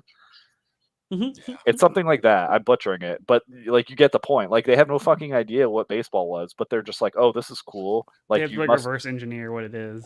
Yeah, They're they're like, like, well, these things are obviously blunt weapons, yeah, so exactly, and this is ball you must have like smashed into someone's head or threw it at somebody. So Yeah, that's what else that's you it, gonna right? do with it? Yeah, Right, and so your character's like, you have like dialogue options to correct them, or just be like, yeah, sure, whatever, man. So that's the juxtaposition. So like, some stuff in the show, you're gonna get and enjoy because it's more of like a, well, yeah, this is kind of how the games were. It is what it is. But if you're like, oh, this doesn't follow strict storytelling from a technical point of view, it's like, well, what do actual people who are fans of the series enjoy more? Obviously, what they did with the show, because that's the spirit of the games. You know, Yeah, that's who you're making it for. yeah. So you get, you gotta, I don't know, it's whatever. But yeah, so those are my counterpoints. We'd have to go watch through it because then you would hear the specifics that he mentions that I mentioned, but you haven't seen the show or the video I'm talking about. So like it's gonna it doesn't there you like you need the context of at least the video that they're talking in on their show. Well, I'll watch it probably later. I wasn't aware of it. I've kind of avoided a lot of that Yeah, content. they have like a 10-minute clip on Drinker's show where um oh, I ran into that guy at MegaCon. He was Yeah, you just told me. randomly walking to wherever, and I was trying to get back into the show to meet somebody. He And I was at was like, Heroes, wasn't he? "Oh, hey." I think Tampa. I think it was Tampa Bay last year. Oh, maybe it was Tampa. Yeah, I bought one of his books, and he's taller than I would expect. Most people are like, "Oh, you're shorter than," you know, but I think that guy's taller than me. It's pretty rare. Um, yeah. Do you have to I think hop off, Kyle? I think I did Yeah. see Drinker's Yeah. review of Fallout. Yeah, I mean, he reviewed it like kind of how we're talking about, like overall good. It's enjoyable. There's flaws, but yeah, I mean, I tend to agree. There's flaws. Peace out, guys. All right, man. All right, Thanks for good having coming you here. on. But yeah, I would recommend it. I don't feel bad about recommending it, even if there is some weird shit in there where you feel like you're gonna see and you're gonna roll your eyes and be like, ugh, okay, whatever. This is the checklist, but it's not. The whole show isn't driven by the cringe-inducing eye roll portion. So Okay. I guess that's the in like a 2 sentence overview. That's the best I can explain it as. Um, but yeah, man. So we did talk about Fallout for a while, but I also wanted to talk about um, actual comic books. And what I mean by that is, William and I were talking about this off stream, uh, and there's a lot of drama and kind of bullshit in the indie comics realm, depending on what sphere of indie comics that you're in. Yeah. And the irony is, they actually don't really talk about comics that much. They talk a lot about other people and what they're doing and how good or bad they are, and this person's shit and their stuff is awful and blah blah blah blah blah. And you also have people talking about tangentially stuff that's related to comics, but people don't seem to actually talk about making comics. I don't know if maybe that's just it's never probably never as popular to know about the process of creating something than it is the thing that you're creating. But I figure, maybe people will be interested. Maybe if people are out there trying to make their own independent comics or self-publishing, that this is something that you guys would be interested in seeing. And I believe we're gonna have this gentleman on our show in the next couple weeks. But I came across a YouTube channel. Let me share. Well, they talk about what's coming out and who's doing what and the finished product, but very few Yeah, that's cool. talk about the process or where to get started or anything like that if you have an idea. Right. Well, so I found this channel, Shannon Newby, and I think it just got recommended in my feed. Happened to stumble upon it, and this guy is great because he actually goes through the process. And so since I know last time we were talking, we kind of he found one of Eric July's video, a Ripaverse, and part of what came up is the cost of books and making the books. And so I think watching this video and going through it, this guy talks about printing your own indie book, and I thought this would be pretty insightful that we could watch and talk about that. So Yeah. What you want to? What are the costs of cards and all that? Yeah. So you cool with watching this, and we can Mhm. watch along with the folks? All right, sweet. Let's jump into this guy. Your comic is all done. Time to go to print. Oh, can you hear that? Little low, but Here's what you do. We're a professional show, folks. Yeah, let me start it back at the beginning. Okay. Your comic is all done. It's time to go to print. Here's what you do.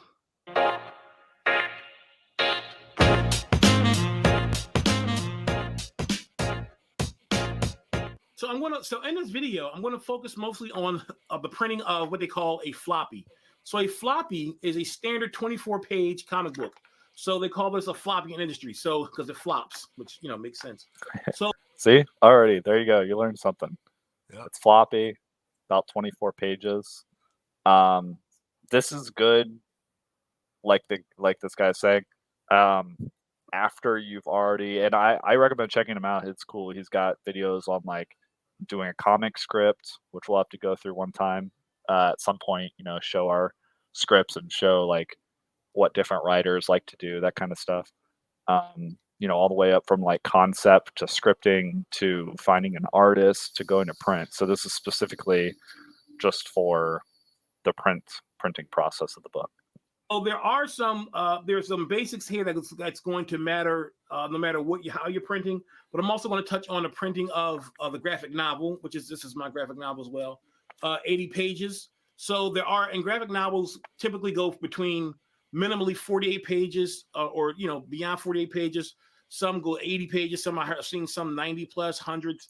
And there's also a 500-page print, which is called a compendium. The compendium is like 48 issues of a book that it's kind of equals one book, and that's called a compendium. But we're going to focus mostly on doing the floppy, and we're going to talk about the. Can't wait to have a compendium of Hardly Heroes. Yeah. Oh my gosh, like 10 years from now. Well, we're already on 9, printing 9, 10. Yeah, we're like a fourth of the way there. Graphic novel. And by the way, this is my book, Munch. This is my space alien comes to Earth and tries to gather humans for food comic book. My name is David Munch, and I'm about to be someone's dinner. The irony of that is not lost on me. So links below, please support. I'd appreciate it. Okay, so before you send your book to the check out printer, Munch, guys. some things you got to take care of first, so that your communication with the printer or the things you send will make sense to the printer, so they will actually print your book the way you expect it to look. So let's start with page size. A standard comic page size is considered to be 6.875 by 10.43 inches. People will often say that it's the 6.875 by the 10.4 is a standard because it's used by the big two, which is Marvel and DC.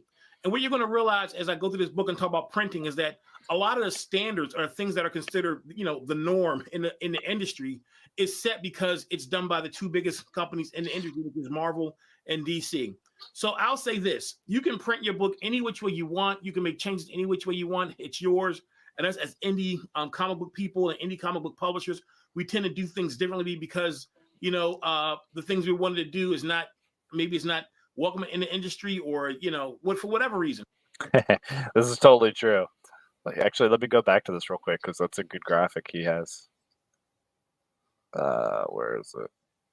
So this is cool. This is the quote unquote the standard size. So if you're going full bleed, you're going to go out to here, and then like this says the trim line. So this is where it's going to be trimmed, and then your safe area. So like anything that you want to 100% for sure be on that page in a comic, you want to make sure is in here. This is your trim area. This is kind of like your border area between what's going to be trimmed and what's the full bleed. So like basically from here to here, you're pretty much safe. And then this is that like quarter of an inch basically, 6.625 to set. Yeah, this is like your half quarter So this is basically what's going to be cut off, and that's in order to get a full bleed. Now, based on these dimensions. Now, what he's saying, which is a good point, like if you're indie, and this is a perfect example. So because we switched artists for Hardly Heroes on 8 to 9, and then even from 9 to 10, from 9, what our artists delivered was totally different than the first 8 issues.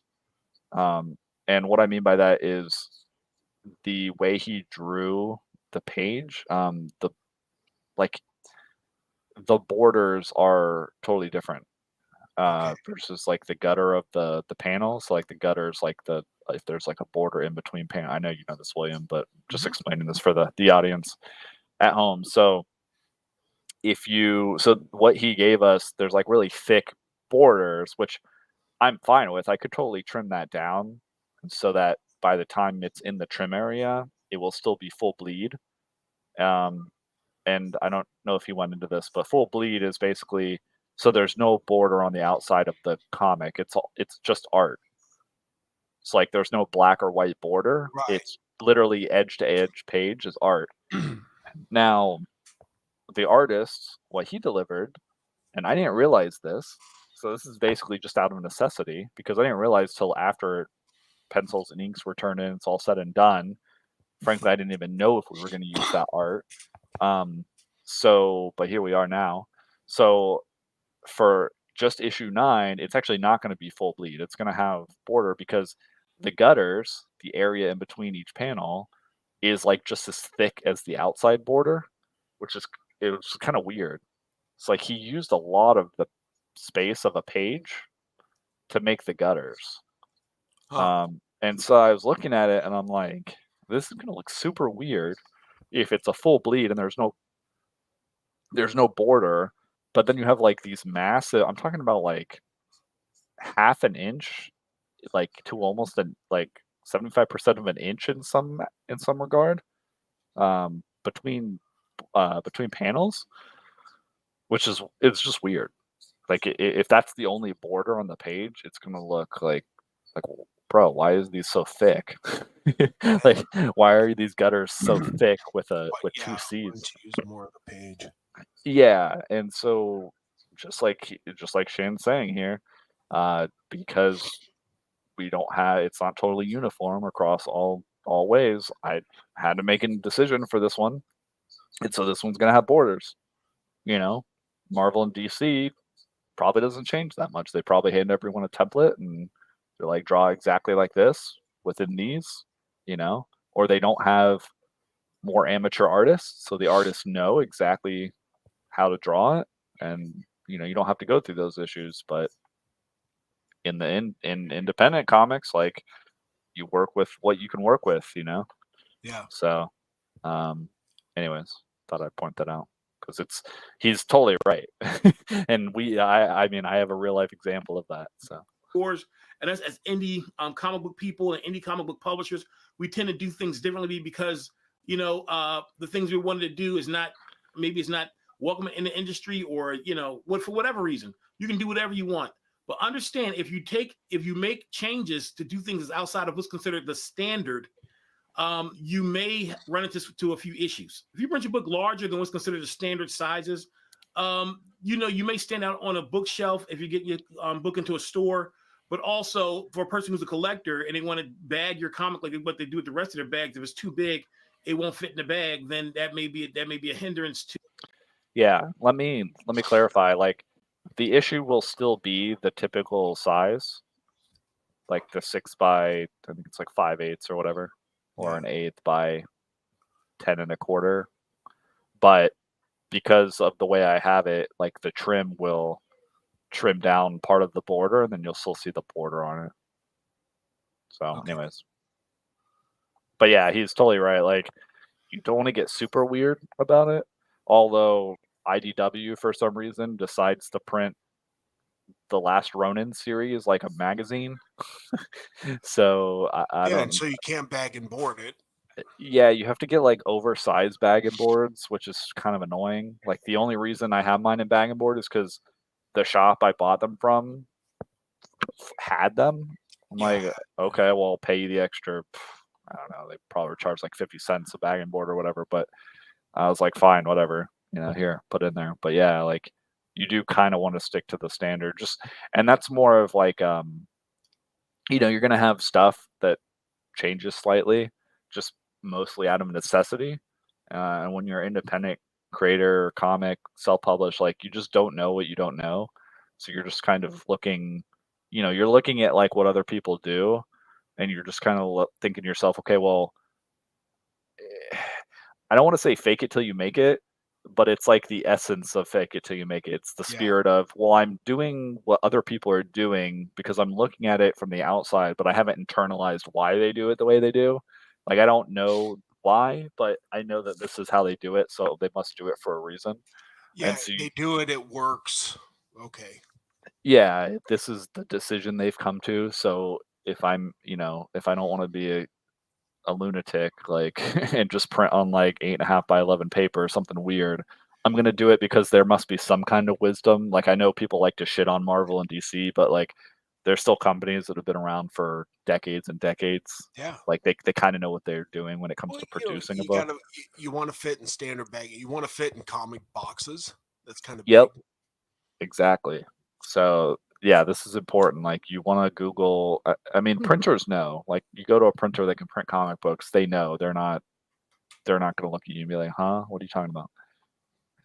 Assuming they print comic books. If they've never printed a comic book, and then you go ahead and say, "Hey, I need to print a comic book," you're gonna get some weird.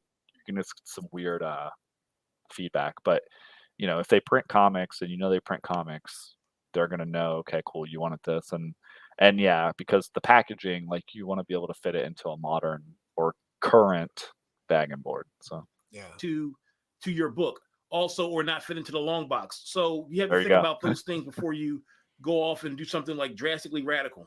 So if you created your pages in a different size, don't fret. In most programs, you can go back and you can resize your page to the page that I'm saying. Yeah, this is right. I mean, a lot of this, it also helps to be a fan of comics. Like, if you don't read comics and you for some reason get into comics and you're just like, yeah, I want to make a comic. That's cool. Like, some of this stuff you just know because, well, I have a long. I'm looking at a short box right here as I have this conversation with you. You kind of get an idea of, okay, well, this is kind of what a comic book looks like. This is how big a graphic novel is. Like, this is how many issues are in a trade paperback. This is how many pages a comic book are. That thing. So. That size pre-trim, and you should be able to correct that. Now, I say pre-trim because no printer prints your page to the edge like full color, or what they call a full bleed. They print it to the size that it is, and they have to cut it, and they cut that extra border off. So when they trim it, then you have what they call a full bleed. So in a full bleed, your art goes past where they trim. So when they cut the page, it looks like it's printed right to the edge. But no printer prints. Every printer prints with a border, and then they cut the page so that you have a full bleed on the page, so it looks like there's no border to it. So Right. So what I was saying earlier is, if you want to print your comic book with a border, and maybe you do because you like the aesthetic, or you want it to look more like an old school comic book with the borders or whatever, or it's a part of the art aesthetic itself. Um, yeah, you're gonna have to have extra space to give to them, because once they trim it, you still want a border, which is what I was talking about. Because typically, I would pre-trim it, give it to them so that there's like a sliver of a border. So I know, okay, even when they cut this and it's trim, you're not cutting too much into the art. That's just something you kind of learn when you get like print samples back. And I actually had, fortunately or unfortunately, I had the experience of learning how to print my own comic books. I understand most people aren't going to learn this, but it's just a part of the business I wanted to / learned, because it was helping me to save costs early on. And but you'll get a print sample back, you'll see what it looks like, you'll know, okay, well, clearly this is what I wanted or what I didn't want. That's why he's talking about, like, it's not the end of the world. If you have to resize the file, you can go in and resize it. And if you're not printing the books yourself, any printer you go to, they're going to give you a sample, or you can pay a little bit for a physical sample. So it's not the end of the world. Yeah. So in fact, there's even some professional printers that have been printing comic books forever. You give them a file exactly how they asked for it. You get the sample is very important. I've even gotten books that I looked at the sample and was like, this is fine.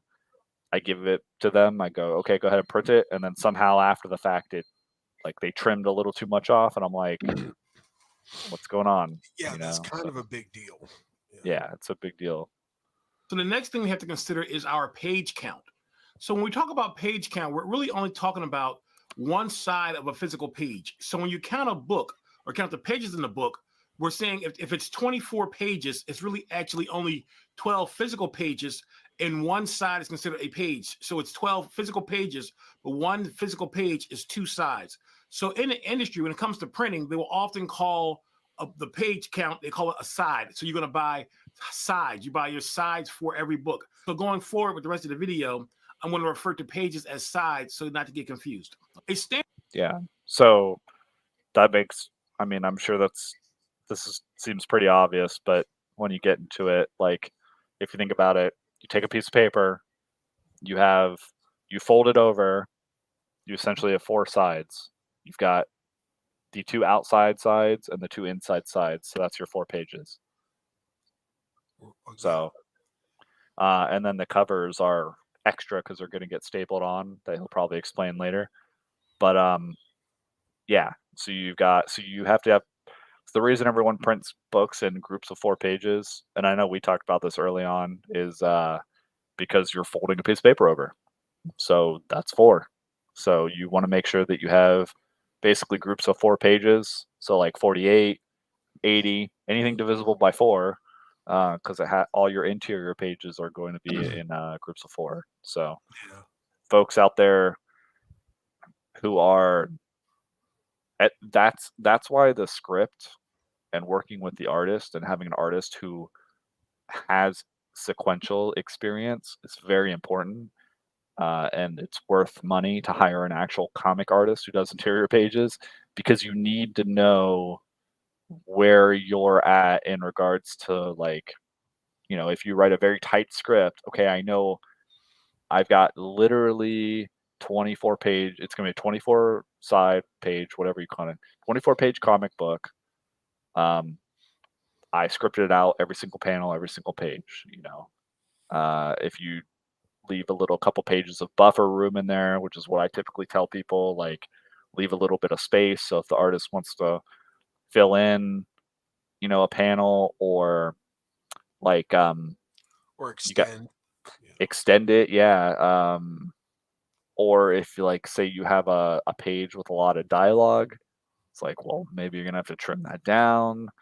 Maybe you're going to really need an extra page because it's going to look like crap. You're not going to see any art if this whole page is just dialogue, You can have a that splash kind of stuff. page too, which you can have side. Yeah, you can have splash pages. You could have double splash page. So you've got essentially 2 page spread, of just basically one piece of art. So that's where you get into the next level of crafting a comic book, which is fun because you're not just doing an individual panel, an individual page. You're thinking of like how the reader is going to react to flipping a page. Like, what do I want on the next page to surprise the reader once they flip this page? That kind of stuff. So that's fun. Standard floppy comic book is 24 sides.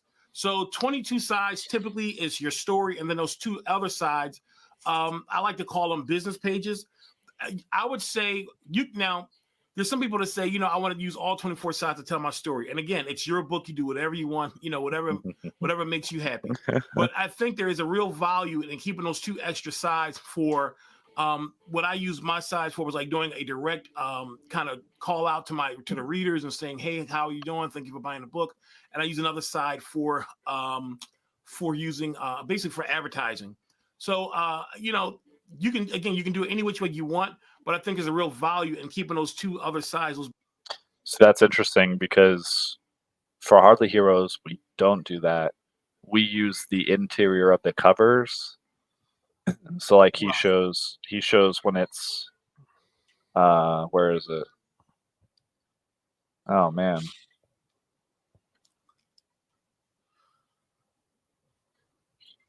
This idea of these pages, but he utilized them, I think, better than what I think is a real value for you. Don't thank you for buying. There you go. So we use you know, what would be considered the interior cover. So like this last page on the right, that's actually the cover. That's also why the paper looks different. I can tell, and it might be like hard to if you're not used to looking at it. Where this is actually folded over all the interior pages and then stapled. So that's where you get your saddle stitch is what they call printing, where you've got like 1, 2, or 3 staples on the outside of the book to bind it together. Or staple stitch, staple bound, you know, whatever they call it. So we'll use this on the other side, but then we didn't think about that. We just went, oh yeah, it's an interior page. So you just start and end the issue, right? Right? Sure, yeah. I mean, yeah, exactly. See, that's the funny and interesting thing about indie comics is like you're just figuring it out as you go along. I don't think there's a right or a wrong there, though. If you want to have an interior page, go ahead. If you don't, you know, it really depends. Yeah, exactly. I'm not saying one way or another. I'm not saying either is good. It just depends on again how much story can you tell? Like how much story are you able to tell? Do you need those 2 pages? Cost becomes an issue because again, the more pages you tack on, right? Like it costs more. It costs more to print on every additional, whether it's half a page or a full printer paper page. You know, if you do something cool like this, like he's showing and he's talking about what Stan Lee did, is they kind of give you interesting, like that's how they do some of the story or the world building. Is they'll have like a bulletin, like a newspaper clipping. It'll talk about what's going on in the world outside of the comic you just read. I think that's pretty cool. You know, there's all kind of fun stuff you can do. So to the readers and saying, hey, how are you doing? Thank you for buying the book. And I use another side for using basically for advertising. So you know, for all you tractors out there, that's where Eric July has quotes from his writers, and they talk about how nice it is to be paid up front by Eric for writing his comics. So. You can do it any which way you want, but I think there's a real value in keeping those 2 other sides, those business. his mission statement, you know. Those pages for your readers, especially because as an independent comic book publisher, you know, you want to find your readers. You want to. While we're talking about that, I just have to say, well, a couple things. Someone pointed this out. I was seeing on one of their streams. It might have been the EBS or something. But another thing that Eric doesn't seem to consider when he's talking about like Marvel and DC is they load up their their book with ads. So like that's how they pay for the book. The cost of the book is selling a bunch of ads. You know, if 10 pages of your book, 10 sides of your book, whatever, 12, 8, 6, 8 are dedicated to, you know, ads for random other businesses and movies, and that you can allocate cost to the different division or whatever it is. That's a big deal. Like, it is. You're charging thousands of dollars for those probably. So anyways, I just want to mention that. And then the other thing is like, instead of putting a random weird mission statement about how you're being so honest, and it's like, you know, you're really trying to sell that you're being honest instead of just being honest. Right. Like all the document cards, that kind of stuff. Instead of trying to sell those for like $7,500, that kind of stuff would be cool to put on those pages. You know, like concept art. We talked about that before. Yeah. World building. Some sketches. Like action poses. You know, previously on next episode of ISA, you know, and it's like him getting thrown Yeah. into a car or something by like that kind of stuff is cool. Like stuff that is actually interesting for your book. Don't give me a fucking lecture about how you run your fucking business. You know I what's like cool? Like like back in the day when they have ads in comics, they always tied into the comic theme though, like those fruit pie ads and things like that, and the Hulk yeah, smashing that through. was Like it felt kind of still part of the comic. It didn't take you out of the immersion. I don't know. right, because it was like the Hulk smashing the cereal box or something. Yeah, so it was Yeah. fun. It wasn't just like, oh, here's the movie tie-in that we want you to see, you know, or whatever. Lazy. It wasn't lazy. It was creative. They worked it in. But yeah, something like that. I mean, I understand the irony of like going through this video and talking about kind of the process, which is a part of the business, but like, you know, when you're talking about the actual story in the book, no one gives a shit about your fucking business. Like, they want to know more about the characters if the characters are interesting, you know? Like, if I'm a fan of the book, I want to know about the world and the characters and the story. So, endear them to what you're creating. You want them to feel a part of the community that you're building. And I think there's a real value in being able to talk directly to your readers. The great Stan Lee, I'm not going to say pioneered this idea of these pages, but he utilized them, I think, better than anybody yeah, in his exactly. tenure early on That's in cool. Marvel with like Stan's soapbox and the bullpen bulletin. Every time you add a side or you add another 4 sides, it costs money. Needless to say, it will cost you money. And you may say, like, well, it's only 4 more sides. It's fine for a book. And it may be fine there. But once you get into printing hundreds of books, all Yep, those sides are going to matter. And, that's right. and it will cost you, and the cost will go up and up and up for every time you add an extra set of sides to your book. It's going to take a little bit of discipline, I guess, and for you and your creation of the story to try to really cultivate staying within that framework of how many sides you're going to be with your story. That first issue of Munch, it's 28 sides and 26 sides tell a story. Then I have my 2 business pages. And so let me say this as well. If you say, okay, I went to 25 pages and I had to buy 28 sides, I have 3 blank pages, I'm not going to worry about it. Do not leave those pages blank. You know, that is prime real estate. So every time you have a page or Oh yeah, that's the worst thing you could do. I can't even imagine doing that. What is the point? I mean, put credits, you can put special thanks, you can put, there's a lot of things you can do. Yeah, infinite things you could do there. Yeah, sell World some ad map, space. you know, a world map of the world you created or Yeah, something. that'd be awesome. Yeah, if it's like a fantasy or sci-fi thing, put a map there. Yeah, put something there. Like at this point, I may start adding a couple of pages just to do stuff like that because I'm kind of running out of real estate on just the interior cover to fit like all the credits and you know an ad to or a discount like a QR code for other books and talking about what we're coming up, that kind of stuff. Like you know, and if you Yeah. and you know what's the perfect thing to put in my opinion, if you do a crowdfunding for the book and you're doing a print run for the crowdfunding, put the backers as credits. Yeah. Like that's what we did. I mean, I was on your the first book.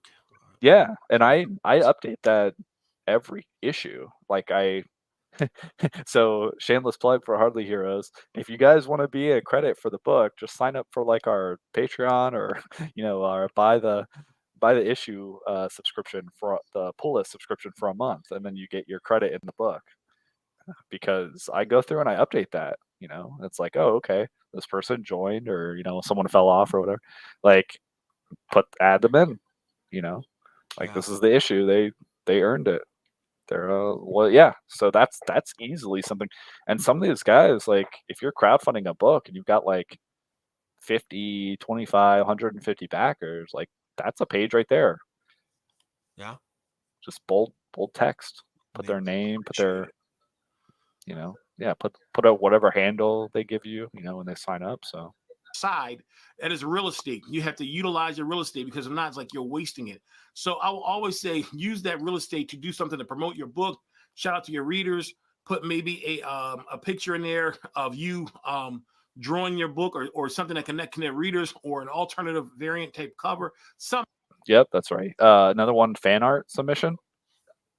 You know, Yeah. get someone send a fan art to you guys, and then put that in there, and like that's pretty cool. I mean, I just came up with that on the spot. Like, yeah, there's a ton of things you could do. Something, but don't leave those pages blank. Put something on it. It's just too much of a value to leave it blank. But also, don't put something on there that does not relate to the comic. Don't just put anything on there just because you have an extra side. Don't put a picture of you at Disney World for no reason. So needless to say, I would say to try to. I mean, I disagree. Even that's better than a blank page. Just like a random picture of you, just like holding the comic book up at Disney or something. Like, yeah, whatever, anything. Stay within the 20 to 28 page range in your first starting, and that's just me being cautious and conservative. Again, you do whatever you want. I'm only giving you guys what I can tell you from my own personal experiences, accept it or not. But I would kind of stay within the 20 to 28 page range in the creation of a book or floppy for cost reasons, because again, if you have more pages, you got to raise the cost of the book. Is your price point going to be too high? And we'll talk about that in another video as well. So the dividing line between a floppy comic and a graphic novel, a floppy comic is 24 sides, which is 12 physical pages, and a graphic novel is typically 48 sides or 24 physical pages. And that dividing line between the graphic novel and the floppy is that 48 page count or that 48 side count. And here's why. It's the binding. So if you're making a book that's 48 pages or less, you should be able to print it in a standard way, which is called saddle stitching. Saddle stitching is when you take full sheets of paper and staple them together in the center, folding them over to make one book. So when you use a saddle stitch, you're taking full sheets of paper and you're putting a staple in the middle, and when you fold them over, it makes the book. So that's saddle stitching. So most magazines, comic books are actually made using saddle stitching. And the reason why is because it is the cheapest way to actually bind a book. The other type of binding, which is used for graphic novels, is called perfect binding. Perfect binding is using glue to bind the book together. The other great thing about perfect binding is it allows you to print on the spine. The downside of perfect binding is that sometimes the bind can crack if you pull the book too far apart. The mistake. That is 100% true. Like, it's just glue. So, and it's just like perforated pages, and they run glue across. I've done this to try to set up a perfect bind, and I mean, even if it's a machine doing it, and you're not just like even I was using a machine. I wasn't literally just like running glue across, but using a crank machine, like a hand binder, where it's like a tiny, like we ordered it from China just to mess around with it, and just like a crank, and then you run it across, then you flip it over, and it binds. Even like the most professional books, you got to be careful. Well, also another thing is kind of what he showed is like, I'm sure you guys notice this from reading books, but if you're getting a book, it kind of like the art kind of gets squeezed into the binding, just because the pages are thicker and so they're all clumped together. But I picked up Battle Chasers, like an old volume of Battle Chasers, because I heard the guy's coming back and renewing it. And I was reading it like on the plane, so the little flip down tray, I was like spreading it across the tray, and like multiple pages starting falling out of the book because I guess I spread it too far thin that the glue broke. It broke For those pages, yeah. So you got to be very aware of that. And unfortunately, you just can't get around it. Like if you do that, even with the most professional, high quality print, it's just gonna happen. So it kind of sucks. But yeah, after you can only saddle stitch so many pages before the staple just won't hold the paper. Right. Plus, the thickness of the paper matters too. So bind can crack if you pull the book too far apart. The mistake that I made was when creating my floppies, I had some of my artwork and some of my lettering a little too close to the center, into the bind. So in a floppy, it wasn't a problem because it's a floppy and the page is open wide enough and you can see. See, I know what I'm talking about. He's about to say the same thing I just said. On the inside, so forth and so on. So that's not an issue when you're opening up a book, a floppy. But when it comes to doing a graphic novel, you have this issue to where it's like, the bind is different and you don't want to pull this apart, hard like that, because you can crack the perfect binding on a graphic novel book. So I realized that when I sent my books to the floppies to be put into a graphic novel form, I had to go back and make adjustments so that the mistakes that I made, so that I didn't have my lettering or artwork or things too close to the bind, so that it would not, so that people could read it and they wouldn't have to pull the book to actually get to it. Yep. So That's a good reason to possibly add a border. Like you saw his. That's how I read one. I don't break the binding. I don't leave it open.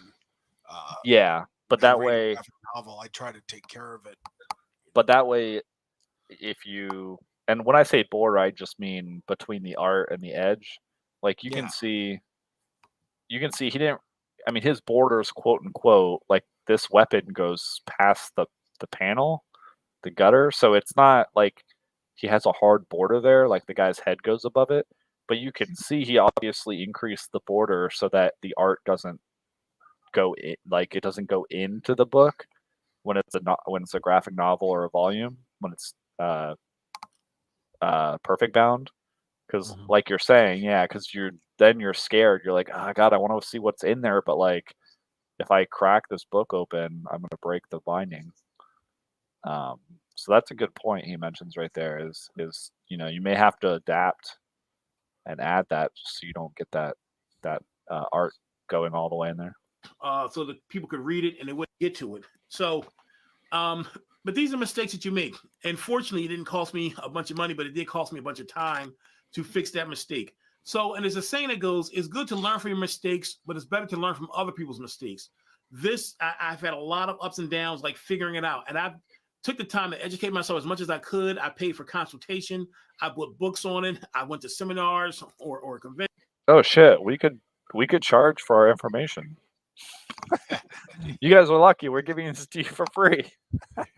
This guy Shannon paid for this. I learned as much as I could about creating comics before diving into it, and I still made mistakes. So don't feel bad if you make mistakes, but what you can do is educate yourself and learn from my mistakes. Okay, last decision, the weight of your paper. When it comes to the paper weight of a floppy, it's 70 weight typically for the interior and 80 weight for the cover. But there's also a lot of other weights that people have used in making comics. Years ago, it was very difficult for people to start their own comic book company or even start their own magazine. People did it, but it was a much harder hill to climb to get it done. And part of that reason was because to even place an order, you had to order like 1,000 books of one issue just so you can even get even place an order. So what happened was there was the miracle that changed everything was a process called offset printing. Yep. So offset printing is something that will allow you to print one book at a standard price. So one of the printers that I like to use for my floppies is a company called Kablam. And you see they have the ad on the back of my book. Yeah, Kablam's okay. Also, I don't think Marvel, for most of their comics, I don't think they do 80-70. I think they do like 60-50 nowadays. Because their paper is like toilet paper thin. They were using interior paper on the covers. Yeah, exactly. And interior ink. Just glossy version. Yeah. Oh, yeah. That's even worse. Yeah, I think DC moved up. But there also, I don't know if he's going to mention this. But there's something weird about printers and paper manufacturers. So different paper weights also mean something different other places. Like the 80 pound that we print on some places is like 100 pound for theirs. So it's really weird. Okay. Like the 80 pound that he looks like he uses for his is thinner. So it also depends, which is really weird. Like you'd think that a metric like that would be consistent, because like otherwise, what the fuck is the point of having it as poundage? But that's how it is. Like different manufacturers scale it differently. So it's that's also something to know. Like basically every printer you go to is going to be a little different. So if you want to maintain consistency when you're printing your comic, you want to find a printer that you like and use, and then keep using them. So, like when, like once I got with our local printer here that we use for our floppies, and I make sure that he uses the same exact paper. Where I'm like, hey, What this is the paper you're ordering, right? Like, do you need to order an extra? Just keep it on hand, and so it doesn't change. But yeah, so there's that as well. The paper will change too. book. So, but know this: I am not sponsored by any printer or anybody for this video. So if I say anything about a printing company, good, bad, or indifferent, it's my own personal experience. They're not paying me the big bucks for me to do this. I'm not going to pay any bucks. His So fake dollars. this is my own personal experience. So I am using Kablam for my floppies. I think.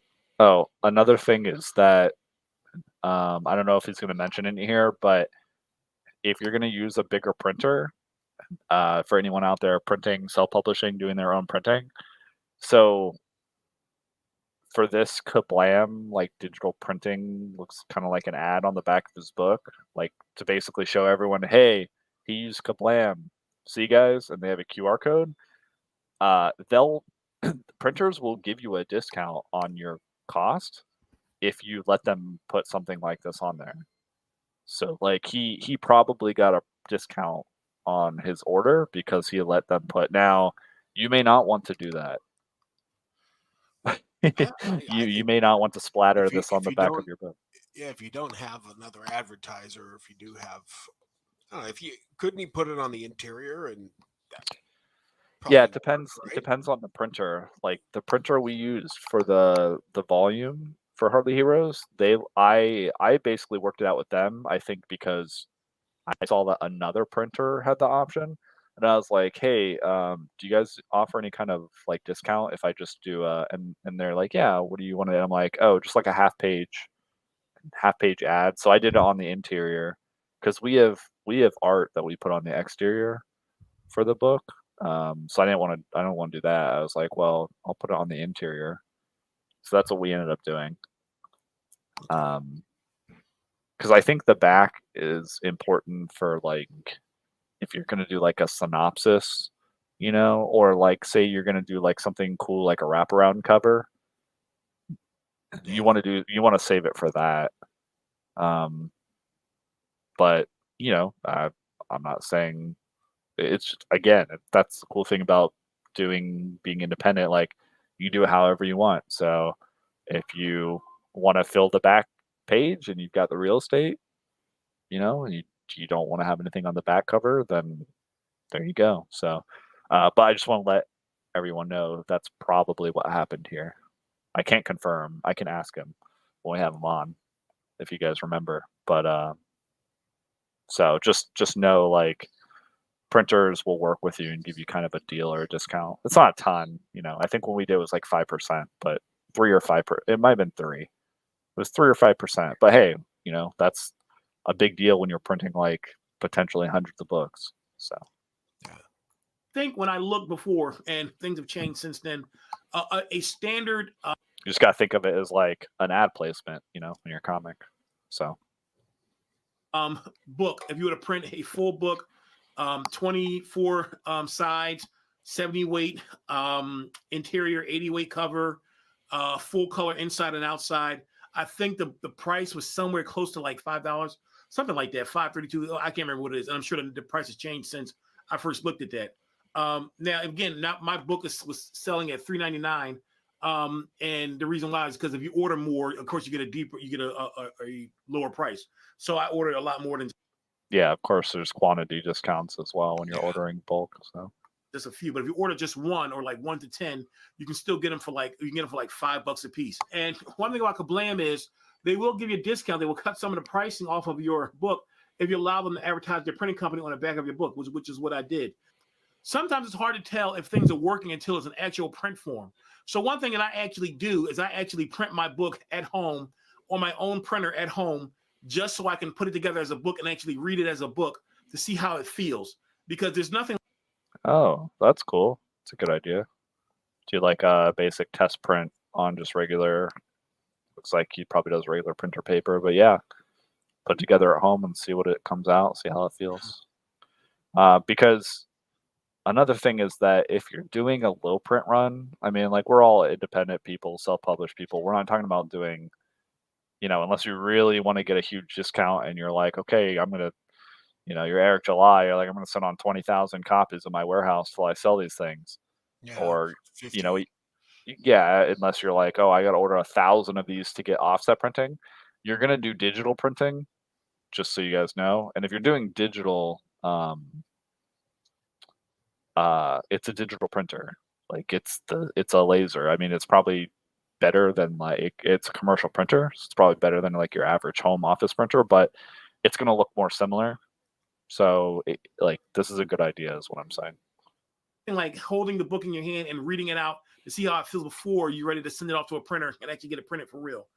Now, aside from Kablam, I also use another company called Mix'em. Like Kablam, Mix'em had a really high quality of printing. The quality. Yeah, Mix'em for specifically. This is his square bound or perfect bound, where it's a book. I've heard their stuff is great for printing. The paper, the quality of the tones when it came to color and it came to the gray tones in the book. I'm just lazy. In Florida, we happen to have a printer that prints a bunch of comics for excuse me, voice crack. That prints like comics for some of the big smaller publishers here.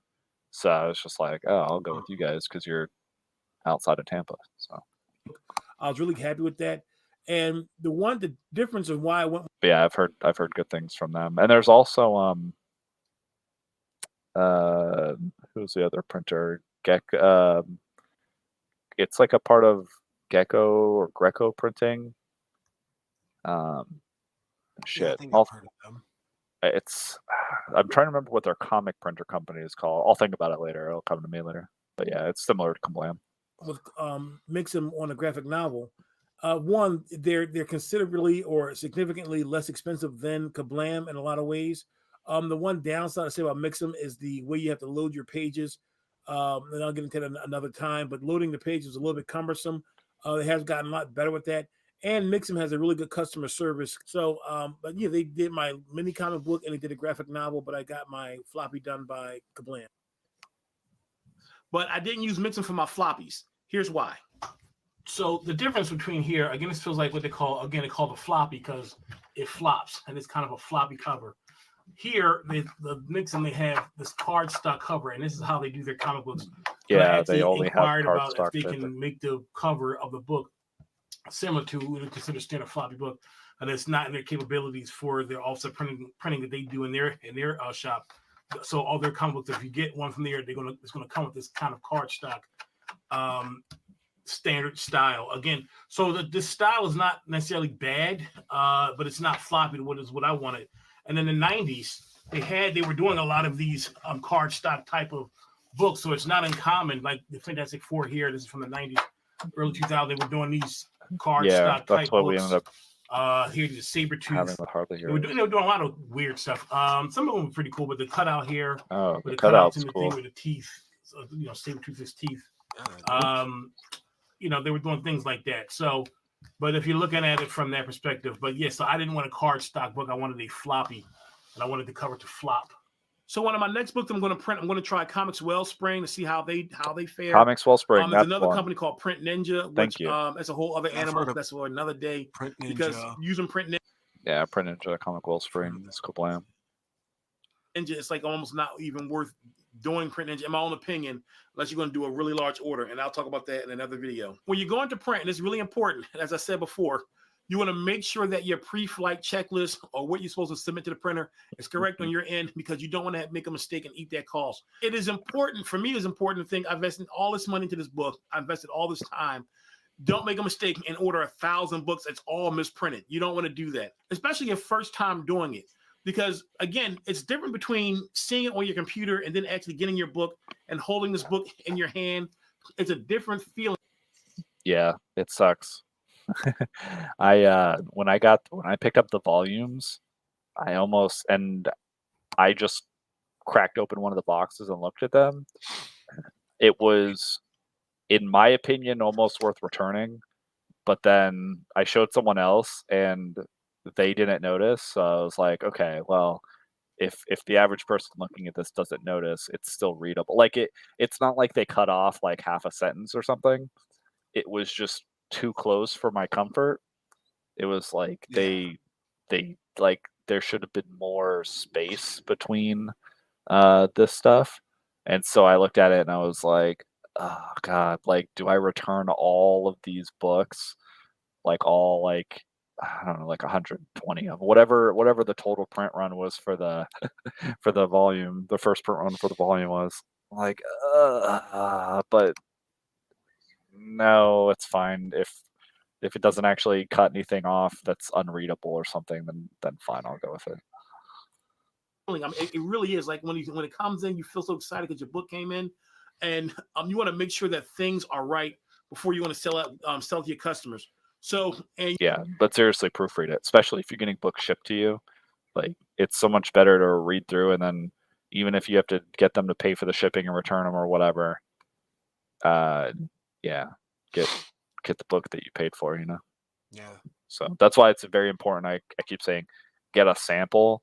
Most of these printers, you can just get yeah, you'll probably have to pay more for it because you're getting a one-off.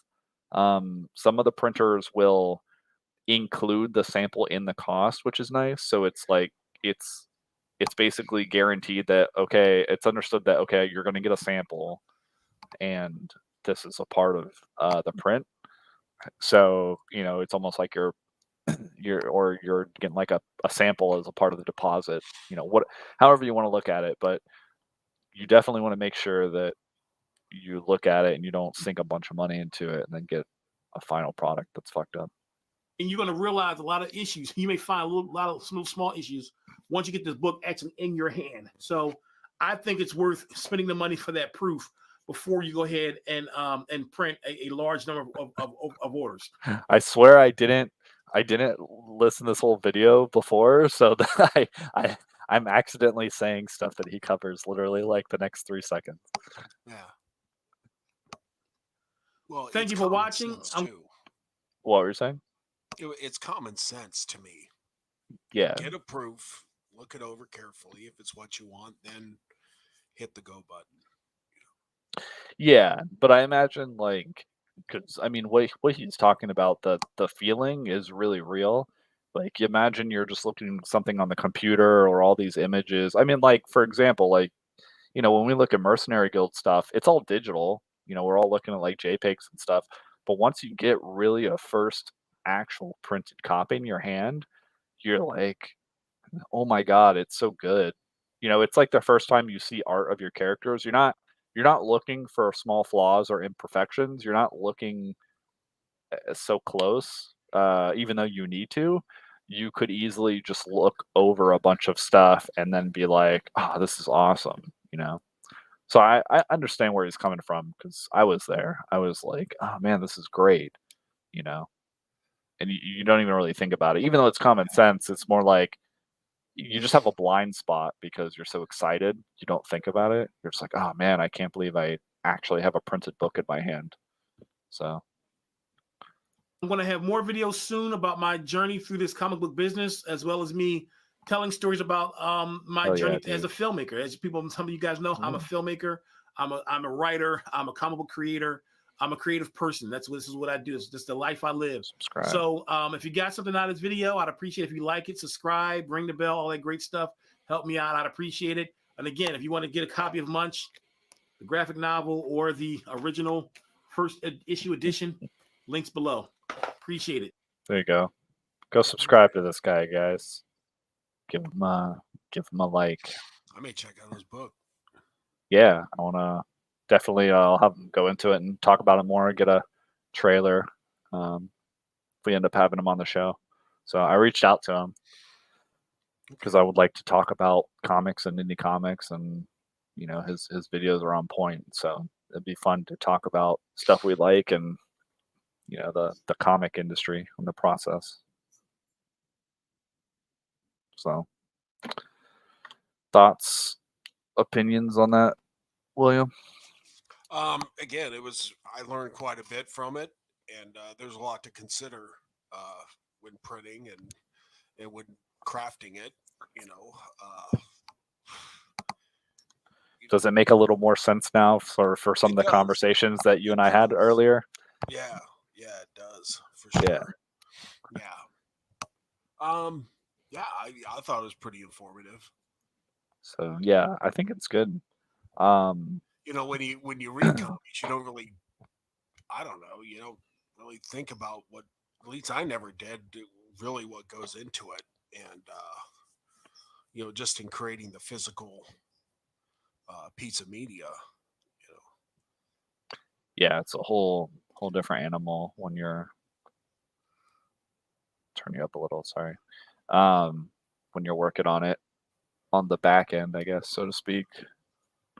So, but it's fun. It's its own enjoyment. Obviously, writing and drawing and all the stuff that goes into producing the book is probably more fun than that, but it's that's only that's only half of it. And then the other Yeah. half is making sure you come out with a quality product. So, and I think that's part of how our initial response was. I think we got kind of lucky because, and this is important for people who want to come out with their own books, is that there's a perception of the independent market that the stuff that people produce independently without big companies backing them is complete dog shit. And I don't totally disagree with it.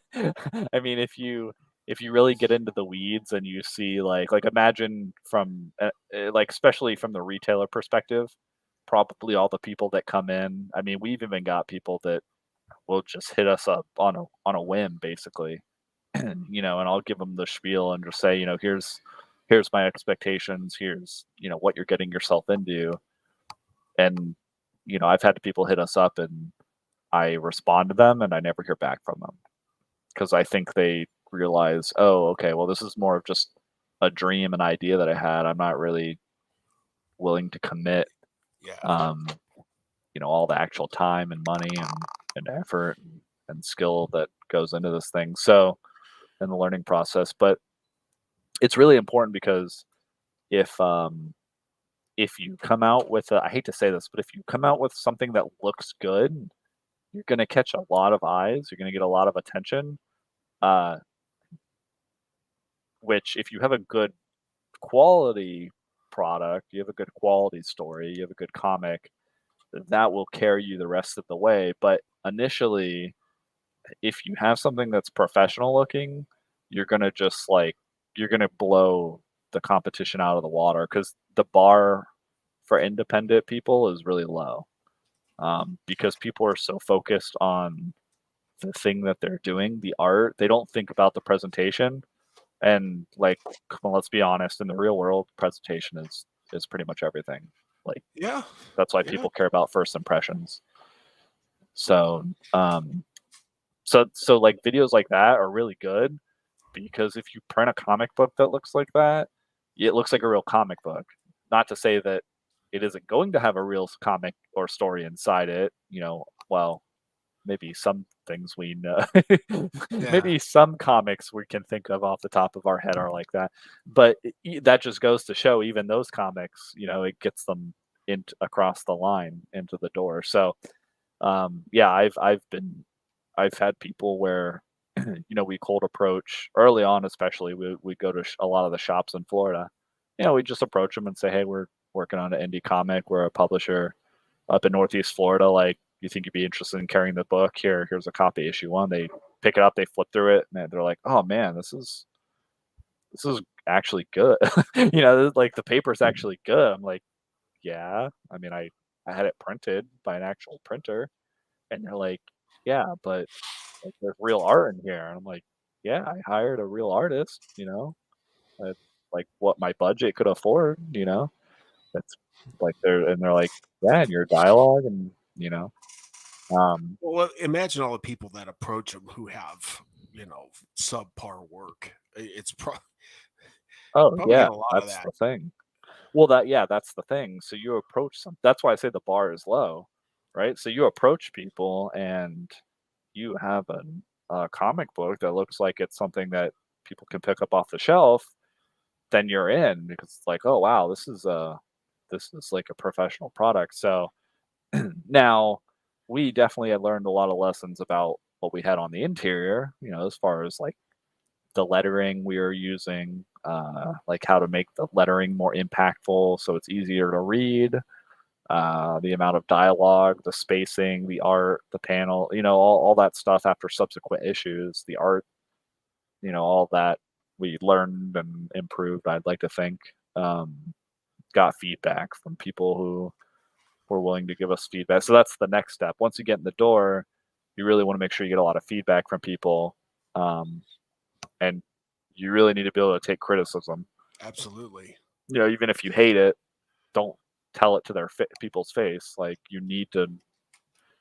I mean, unless you're like a veteran of the industry, you've been in the industry for 10 years, you already have a lot of writing chops, then, by all means, be a diva, I guess. Like, don't.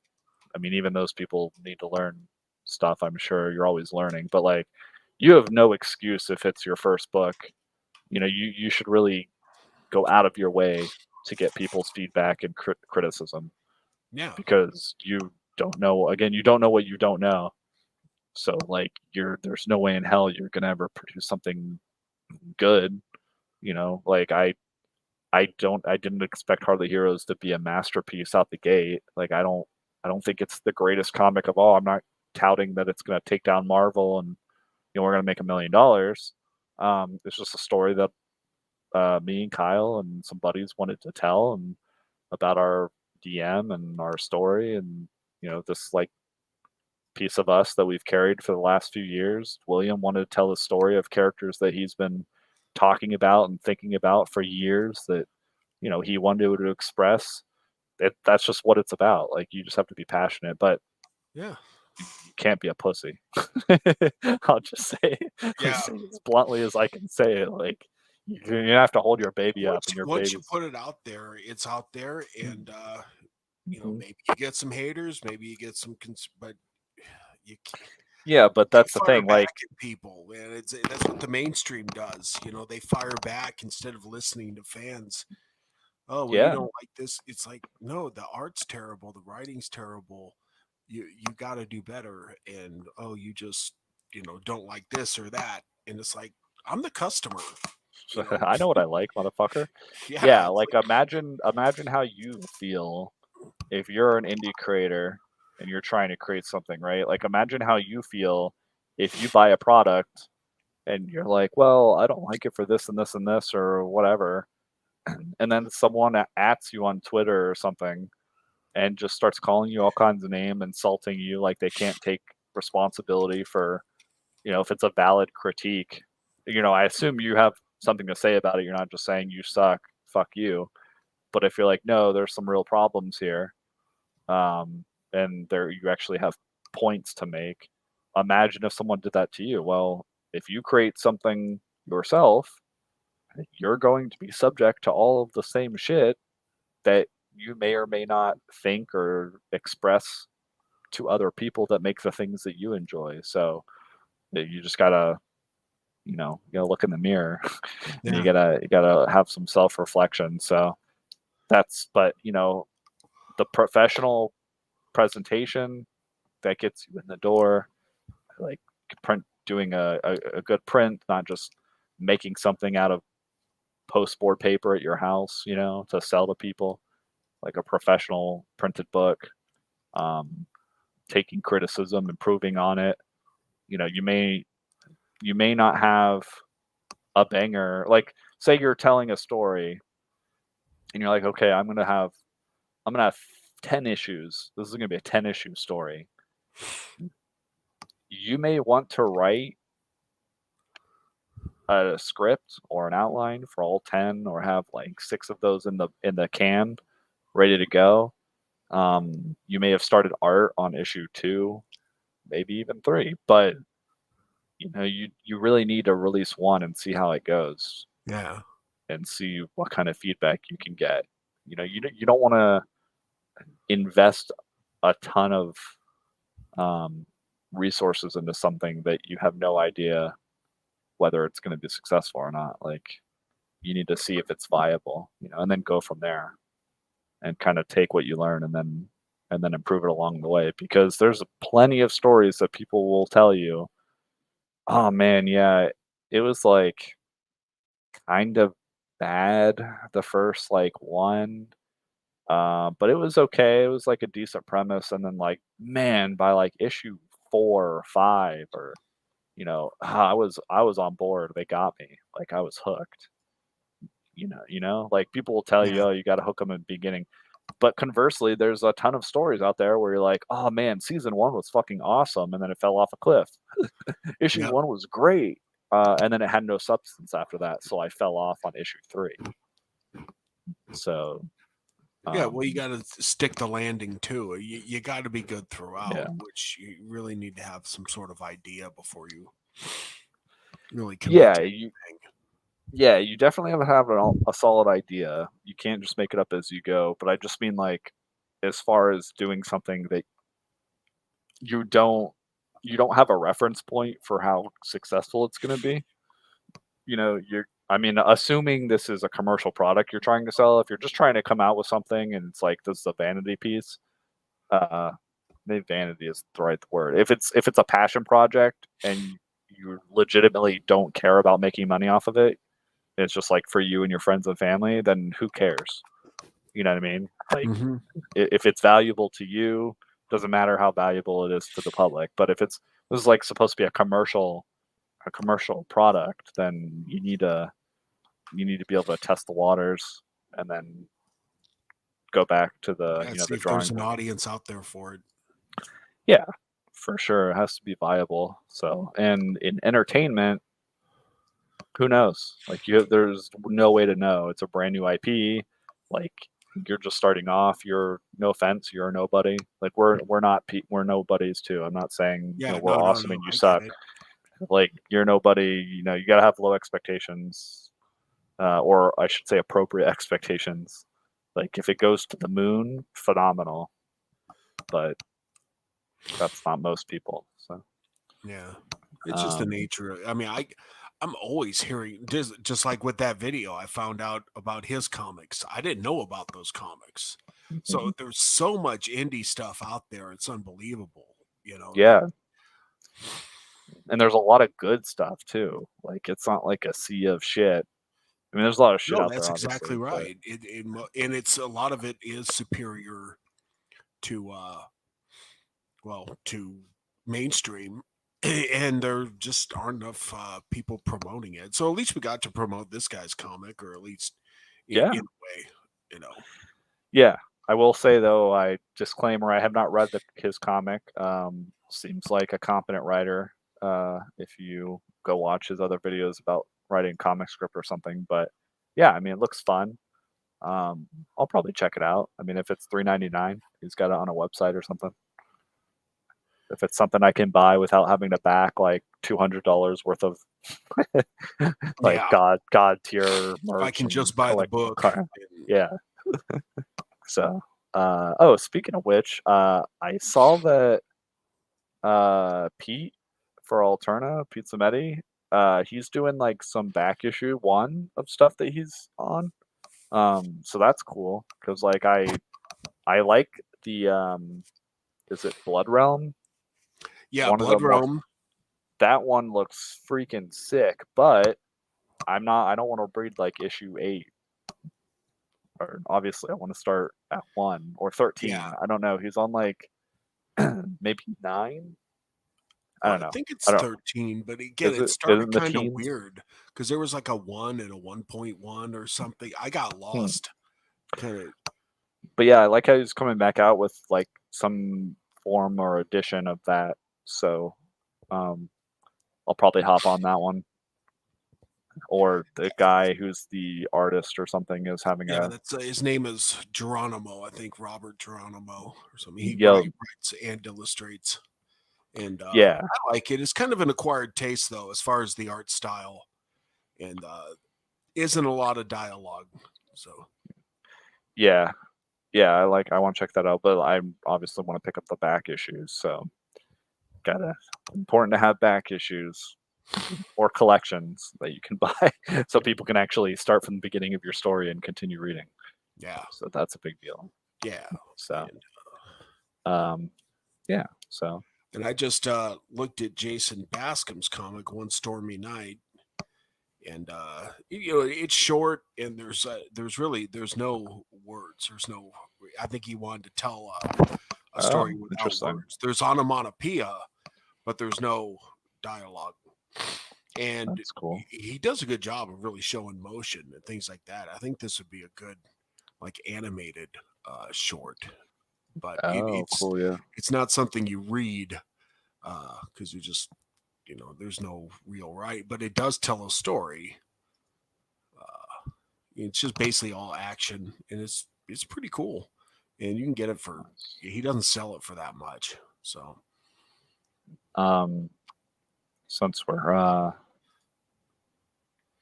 we're shilling stuff, I want to show folks.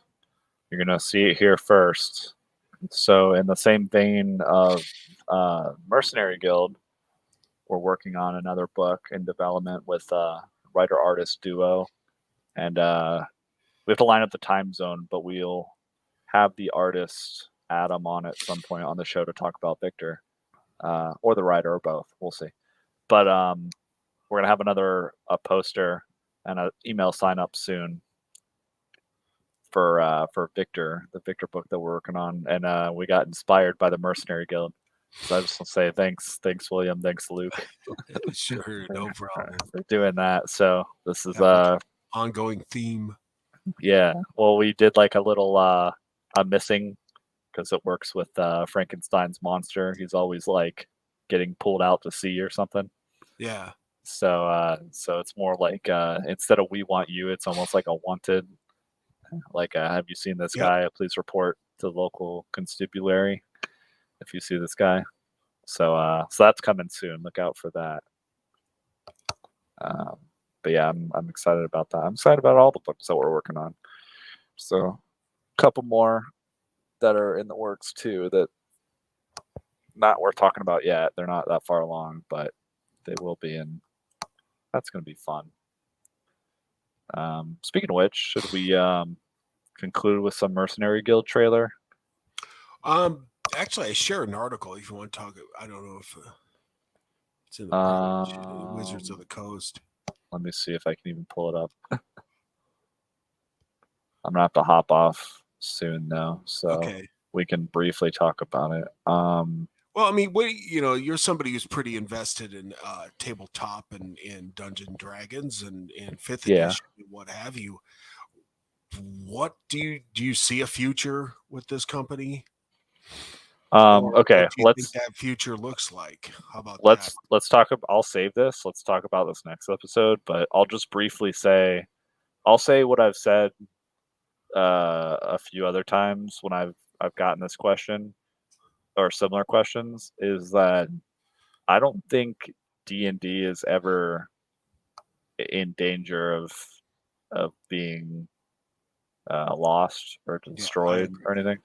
For the reason that, unlike other media, like D&D, now it has a world, it has a canon per se. I mean, with the Forgotten Realms, like Baldur's Gate, all this stuff, Ravenloft, what have you. But it doesn't have an established canon in the sense that it's still a game that you play with friends and you make up your own story. So almost every D&D story is homebrew. I don't think I've ever played a full module or adventure league or any kind of established D&D lore story. Almost every D&D campaign I've ever been in, I'm pretty sure like 95% of the campaign have all been homebrew. Like homebrew, all original characters. I've never played like a pre-made gen character that I've played from like level 1 to 15 or 20. I make my own characters, I make my own backstory, and et cetera, and so you're building a story with your friends, and also the emphasis on your friends, unless you're like looking for group. It's people that you should already mesh well with. So it's not like with these other IPs where you've got an established story. That's it. Except for people's headcanon, like it's all official extended canon, and the canon set. That's how pretty much everything is. So people can come in, They can completely fuck it up. They can corrupt it. They can do whatever they want when they're the stewards of this IP, this franchise. But with D&D, you can never really do that because it's not like some weirdo from Wizards of the Coast is going to come into my living room and be like, "Oh, you can only play with X character." Like, Exactly. go fuck yourself. I'll just make a homebrew version of this. I'll use a third-party version that's developed by someone that made a better version than you. Obviously I have to test for balancing, but like, you get the idea. So at the end of the day, the point I'm making is that no, I'm not worried about it because D&D is always going to be there. And there's also older versions of D. There's versions of D&D I haven't even played yet. I mean, there's fantasy tabletop RPGs I haven't even played yet. Well, indeed, So they were at death's door. The second edition years, towards the end of first edition, it really kind of fell off, and they weren't profitable. They weren't really selling the books for enough to make a profit and what have you. And they came out with second edition in like '89 to save it, and it really didn't. And you had this CEO there, and rumor has it she made the workplace into a place where you couldn't play the game during work hours, type of thing, yeah, and that's retarded. yeah, if you're a gaming company, people should be playing. So it really was at death's door in the '90s, and then Wizards of the Coast, these guys got rich or something off of Yeah, it's doing .com. real. It's been doing really well. I mean, even up to today, from what I understand, it's still doing well. It's just the company itself is all kind of weird corporate culture bullshit and mismanagement, and they're trying to squeeze more money out of it when they should just accept it for what it is. So, like, Yeah. some products are niche. Well, they, and they make bad decisions, like the whole severing ties with Larian Studios, who produced Baldur's Gate 3 Game of the Year. I don't know how many copies, probably 20 million, maybe 25 Yeah, million copies millions sold. and millions of copies. Yeah, and most of them are digital at this point. So like, you're raking in tons of money. You don't even have to print physical medium. Yeah. So I it's don't, all and just I don't know everything that's behind that decision. We may never, but still, just a bad idea. I think Larian Studios, they can continue their other games that some people they would. like, some people don't. But Yeah, overall, to me, sorry to cut you off. They're the big winners in that relationship because it's like you let them develop a game with your IP, which they would be my guys forever at this point. But like, absolutely, now you cut ties. Everyone knows that they are the developer of Baldur's Gate 3. People didn't really know that Baldur's Gate, like, I highly doubt of the millions and millions of copies of that game that were sold that most people even knew there was a Baldur's Gate 1 and 2 if they didn't slap a 3 on there. Right. They could have called it like Baldur's Gate Descent into Avernus, like the module or whatever. Yeah. And or named it whatever, Mind Flayer's Attack. Yeah. Like, so now Larian Studios, but people are going to know about Larian. They're like, oh, those are the guys that made Baldur's Gate 3. Holy shit. And yeah, they're going to do fine. They're just going to make the next Divinity or there's another game either them or Obsidian made. I don't remember which it was, but it was another really good, smaller, like turn-based, over-the-top RPG. I have to pull up my Steam library at some point. It's in there. Anyways, yeah, there's games like that are niche, but now they're becoming more popular. So I think it's fine. I mean, if like if Larian made, because everything in Baldur's Gate 3, I shouldn't say everything, but probably like 85-90%, that's still, from what I understand, like pretty original content. I don't think everything in Baldur's Gate 3 is canon. Like, I don't think it already exists in like D&D campaign settings and modules. Right. Which means Larian wrote a great story. They have great characters. You could strip all the D&D shit out of there and you're still going to have a good fantasy game. The gameplay is Exactly great. right. The engine's great. Like, yeah, I'll buy whatever they make next. Doesn't have to be D&D. So Yeah. Yeah, I mean, they wouldn't be able to use mind flayers, but they'd come up with some other idea. right, they could just hire Tracy, have him redesign mind flayers. Just call them something different. Yeah, just call him brain slicers. I don't know. I'm tired. Yeah, exactly. So I don't. We'll talk about it more specifically later, like their Yeah, business it's just practices. disappointing bad decisions, but they have been down this road before, and they got somebody bought them and bailed them out. And I think if they do become devalued or whatever, if things go south, I think there's somebody that could step in and bring it Yeah, back I to would. some sort of. If anyone from Wizards of the Coast is listening to this, like a handful of viewer stream, you can hire me. Like, I would love to be the VP. Even just if you just need if you have a CFO opening, I'll show you how to make money off of this game and cut a bunch of costs. Like, I'll fire all the other presidents and VPs that look like you brought them out of the HR department. Yeah. I'll show you how to make a profitable company and maintain the core culture of what makes D&D great.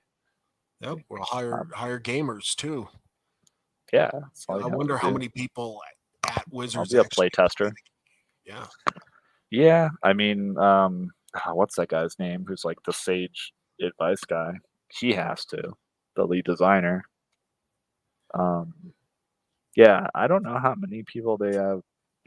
Yeah, I don't know what. I mean, they also just laid off a bunch of people, so I don't know. Yeah, in December they laid off a bunch, and you sometimes wonder with these companies how many people are actually fans of the game and have a passion for it, or is it just a job to them? Right. Yeah, I don't know. I mean, the answer is it's just a job, but the problem is like when the company gets to be like that, the vast majority of the people working, like you have so many basically non-producers. I'll just call them like the bean counters, the stupid HR reps, the useless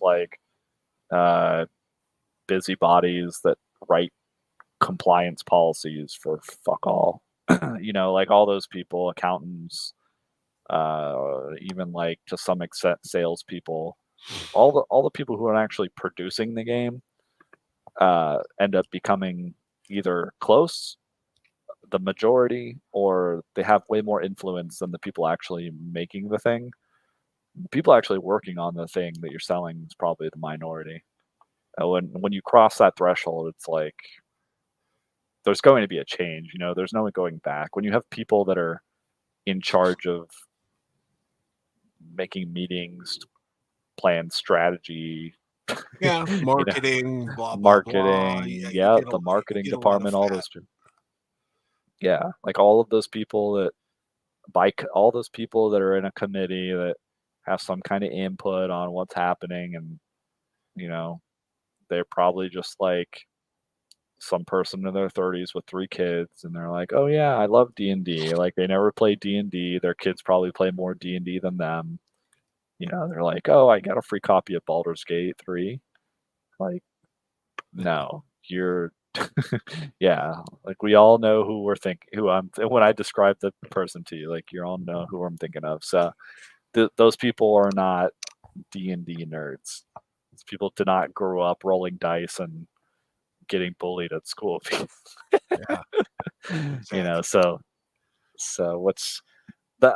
I mean, at the end of the day, a lot of these companies, I kind of have like a Joker mentality of like from the Batman, where I'm just like, yeah, just let it burn, like let it become chaotic, because something will happen, something will rise from the ashes, and the chaos will breed more creativity and innovation.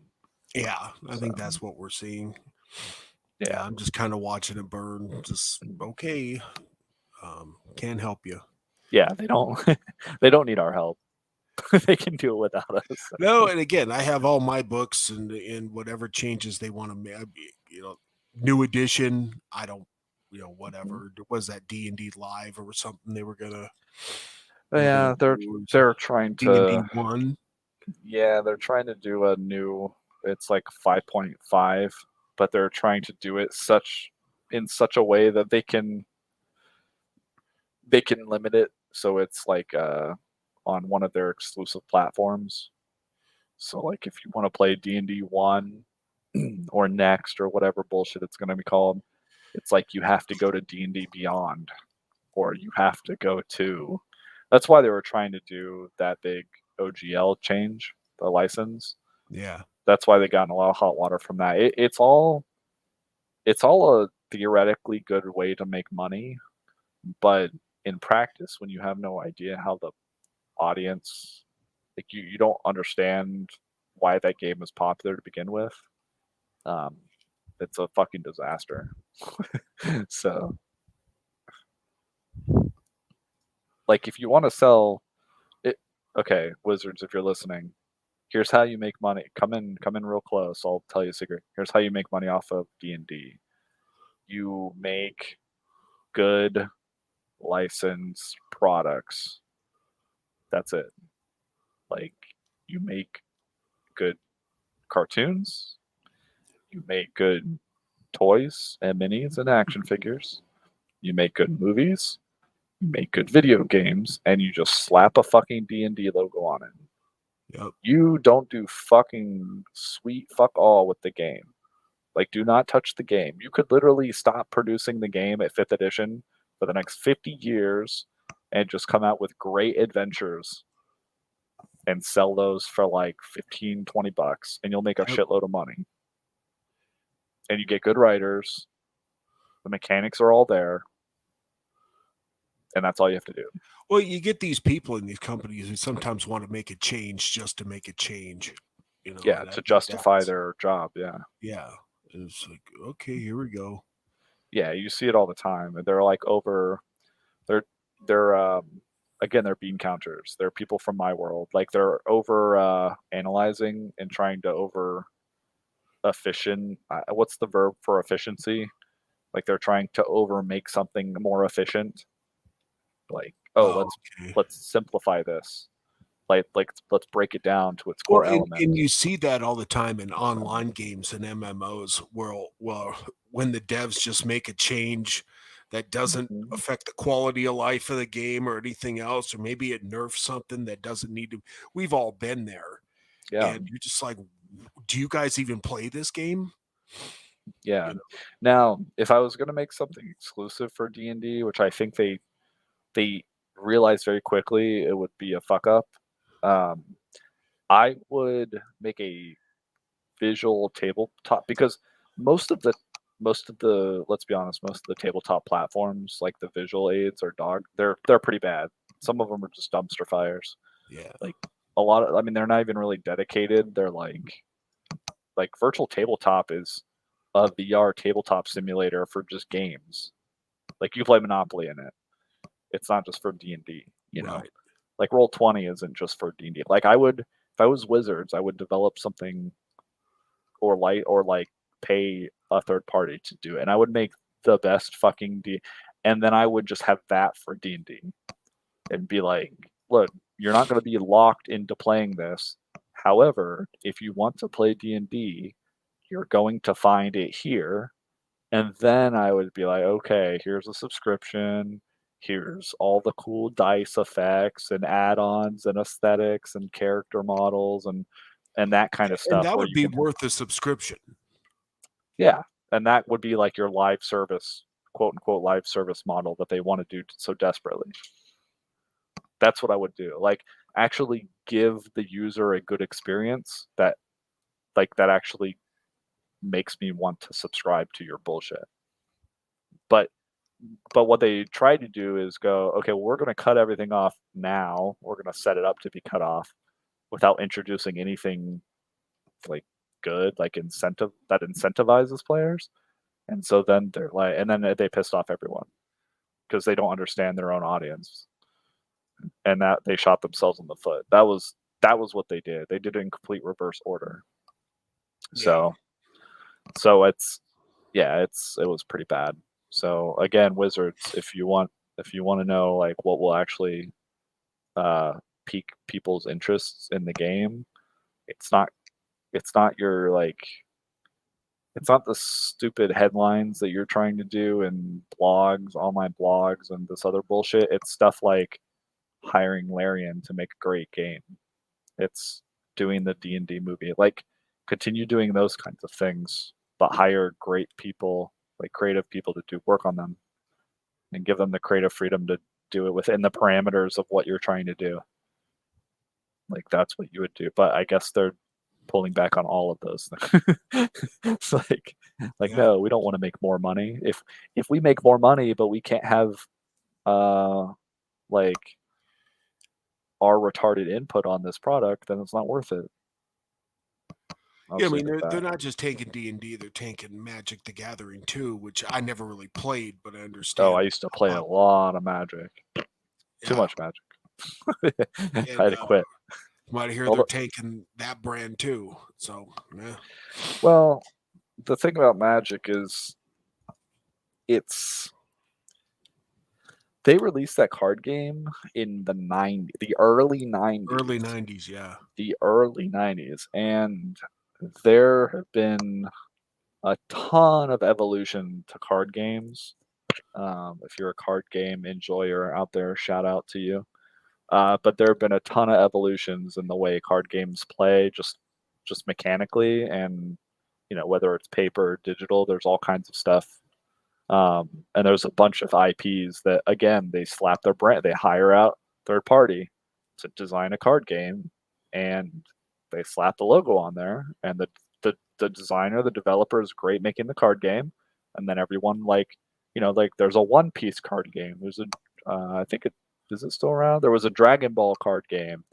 Yeah, there's Yu-Gi-Oh and all that. There's Yu-Gi-Oh, there's Pokemon. Pokemon, the king of card games. Yeah. So like there's all kinds of games like that out there. And that's actually how Wizards started. I mean, Wizards started really with Magic and Dungeons and Dragons, and yeah, it's just like nowadays, I think they've kind of lost the plot. I mean, they're still theoretically raking in tons of money, but it's just like they probably should have done what some of the other card games like Yu-Gi-Oh and Pokemon did, and almost do a complete overhaul and just kind of started over and done a redesign. And they're kind of in this weird. It's like so it's like getting into Marvel comics. You're just like, where the fuck do I even start? Yeah, Like that's what it would be like getting into Magic the Gathering nowadays. You're just like, what? Like, where do I even start? Like, do I start with the newest set? Like, what are formats? What are the rules? Like, the rules are, I mean, part of it is they try to dumb down the rules years ago to make it easier for new players. They're like saturating the game. They're diluting the value of the game by doing all these tie-in. These tie-in like Fallout. They have a Fallout set. They've got like Warhammer 40K. They did a Lord of the Rings set. All kinds of stupid shit. So I don't know. Yeah. I don't. I just see it because like I'll still go to game shops and play like board games and another card game every now and then. So I just like I see people play Magic. It exists, but yeah, I don't know. I hear that people aren't really. I don't know. Yeah, I've heard. I hear mixed things. Didn't they take a bunch of cards to a landfill last year? Like, yeah, I think they had to dump a bunch of cards out. It's the prices are ridiculous on these too. Not even the secondary. The secondary market used to be crazy, and the primary market used to be whatever. But now it's like, now even the primary market, just buying some of these sets are just like stupid expensive. It's just like I don't know how you can justify selling like a re-release essentially of a set or a remaster for like hundreds of dollars for like a handful of booster packs or whatever. So that's business. That's business. it's I mean, in the short term it is, but yeah, it's I don't know, man. Well, that's a whole other conversation. yeah. I can talk about some of the history of Magic. All So, right, we can get in. I can get in a little But- bit more D&D down the road because I was. yeah, let's But, let's talk about it. I've got the article. We'll save it for next time. But I have to go. all right. So Well, thanks for having me. Thanks for to the being my chat. co-host, man. Yeah, thanks to the chat.